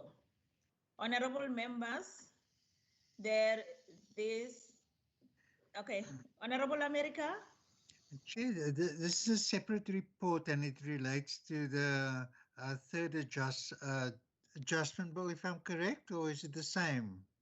No, it's not the same. This is the Western Cape Appropriation Bill 2021-22. Okay, now I've got you now. Thank you, Chair. Okay, thank you very much, honorable member. The report on the Standing Committee on Human Settlements on Vote 8 Human Settlements in the schedule to the Western Cape Appropriation Bill 2021-22 B4 2021 dated 17 March 2021 as follows. The Standing Committee on Human Settlements, having deliberated on the subject of Vote 8 Human Settlements in the schedule to the Western Cape Appropriation Bill 2021-22 B4 2021 referred to the committee in accordance with the Standing Rule 188, reports that supports the vote. It is actually 188. Sorry, from here on. Johan? I apologize, ma'am, profusely. I'm sorry. Okay. Okay. Apologize, Chair. The reports that it supports the vote or it does not support the vote. And in accordance with the Standing Rule 90, the African National Congress expressed its minority view that it has concluded its deliberation on the vote. Member van der Westhuizen. Thank you, Chair. Again, I would like to point out, I think the other one was Bill B3. This is B4. That's the distinction. Secondly, I would like to propose that we delete the words does not support the vote, so that second paragraph will end reports that it supports the vote. Okay. And thank you. I think with that amendment, I would like to propose that this report be adopted. Member Maran? Chair? Yes. Are you in support? The report as it reflects there. Yes, Chair. Yes, member. Minority view is captured there, Chair, and it's a reflection of, yes. Okay, so we've got the mover, Member van der Westhuizen, and the shaker, Member Maran. But why are you not asking Lily, Chair? Lily is here. I'm an alternate member. He just delegated powers to me when it comes to this part. But others, he is there. Okay, let me rephrase asking you. Honorable America, I see your hand. No, that's exactly what I wanted to ask now. Honorable Maran has no voting powers within this meeting if the permanent member is present. And as the record reflects, that Honorable Lily is present and therefore need to express the view of the ANC. But on that note, also, I support. Chair, just a correction. The ANC got always one vote. Yeah. We got one vote. Whether that vote is me, whether it's Lily, whether it's Fintas, we got one vote. Thanks. Members, you know you are my favorite members in the whole wide world. Member Lily? Chair. Yes, Member Lily, we really want to hear your voice. The members, they miss your voice. No one is still here, but where I have difficulties, member Maran and member Fintas, they take over. Yeah. Okay. Otherwise, we are still one family. Okay, honorable member, I got you. I got you. That is why I was asking Member Maran, because from the onset I could hear you've got difficulties, and I know Member Maran always is there for you. Yes. So thank you very much. Yes. Members, we adopted those. Shamis, you removed before we can, with the final as it stands, that it's supported. Did we do that? Yes, we did that. Member Maran did on behalf of Member Lily. So members, with that being done, can we, Shamis, we are done with that. Can we go to the resolutions for the third adjustment budget? Is there anything from the members of the Masipumelele and the others allocation? Going once, twice, thrice, there's nothing for the resolution for the first adjustment budget. And the main budget, any resolutions for the B4 2021-22 financial year? Is there any resolutions? Shamis, what did you capture?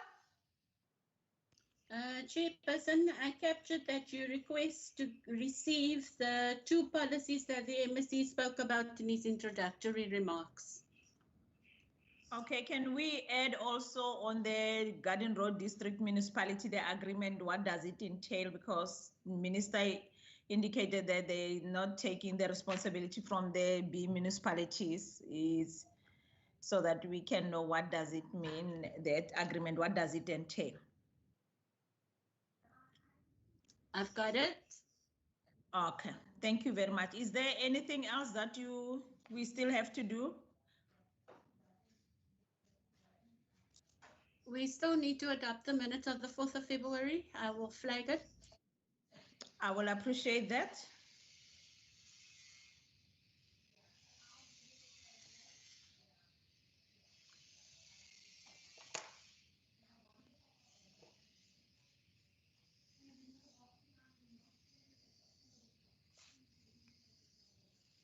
Okay, honorable members, that's the draft minutes of the meeting of the, what date was it, Shamis? Okay, it's for today. Okay, it's of the 4th of February. Can I hear any changes, Member America? No changes to chair.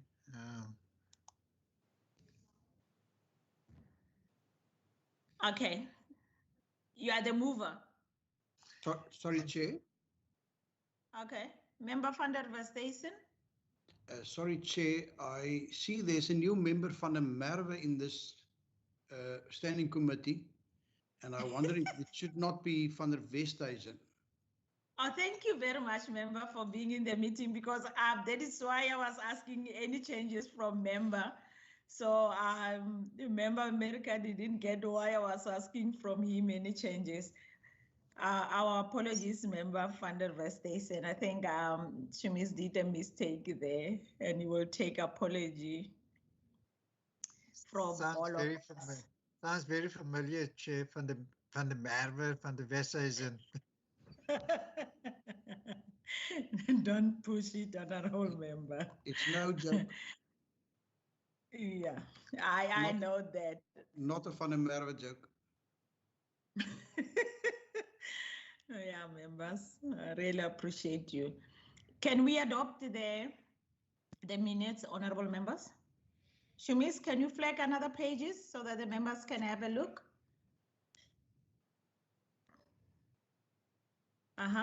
second page. There is it. Mover, shaker, Honorable Sorry, America. Sorry, You, Chair. member van der Westhuizen. Chair, I'm under the impression that we are actually 5 members in this committee. Shouldn't there be an absentee or apology for our 5th member? Chairperson, may I just include that none was provided, so I can't record it. Okay, so there was no apology, there was no, and usually we don't put absent, honorable member. So we say if there's an apology, we record it. And then if there's nothing, we just record the members that were present. We don't do absent in our minutes. Thank you, Chair. I will therefore then support the notion that we adopt this. Okay, thank you very much, Member America. I second that, Chair. Okay, thank you very much. The minutes have been adopted. Shimiz? Yes, Chairperson. Is that all? That would conclude the documents for adoption. Okay. Honorable members, I think it is the end of our responsibility for the day. I just want to say I salute all of you, the engagement and your activeness in holding the department accountable. And Member Maran? I just thought you wanted to say something, another thing. Okay, I'm listening. Maybe, Chair, just to give us an update on whilst we are here in the Human Settlements meeting about the petrol claims. Okay.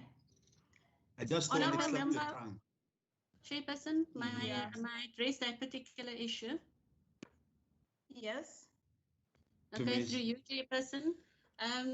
When we do the petrol claims, there's certain processes that we need to follow. And when we came back and I received the petrol claims, it was then sent to Members Affairs for them to provide me with the amount to be paid out per the kilometers. When I received that, I provided it to Mr. Sassman, who approves the allocations that was provided. And as soon as I receive those allocations from Mr. Sassman, I can then forward it to SEM for processing. So currently the matter is with Mr. Sassman, and once he's gone through it and he's given the okay for it, I will then be able to send it to SEM for processing. Okay, Shimiz, can I ask that you communicate to Mr. Sassman to say that I think, for how long has he been having those documents in front of him? There was a delay with Members Affairs in receiving the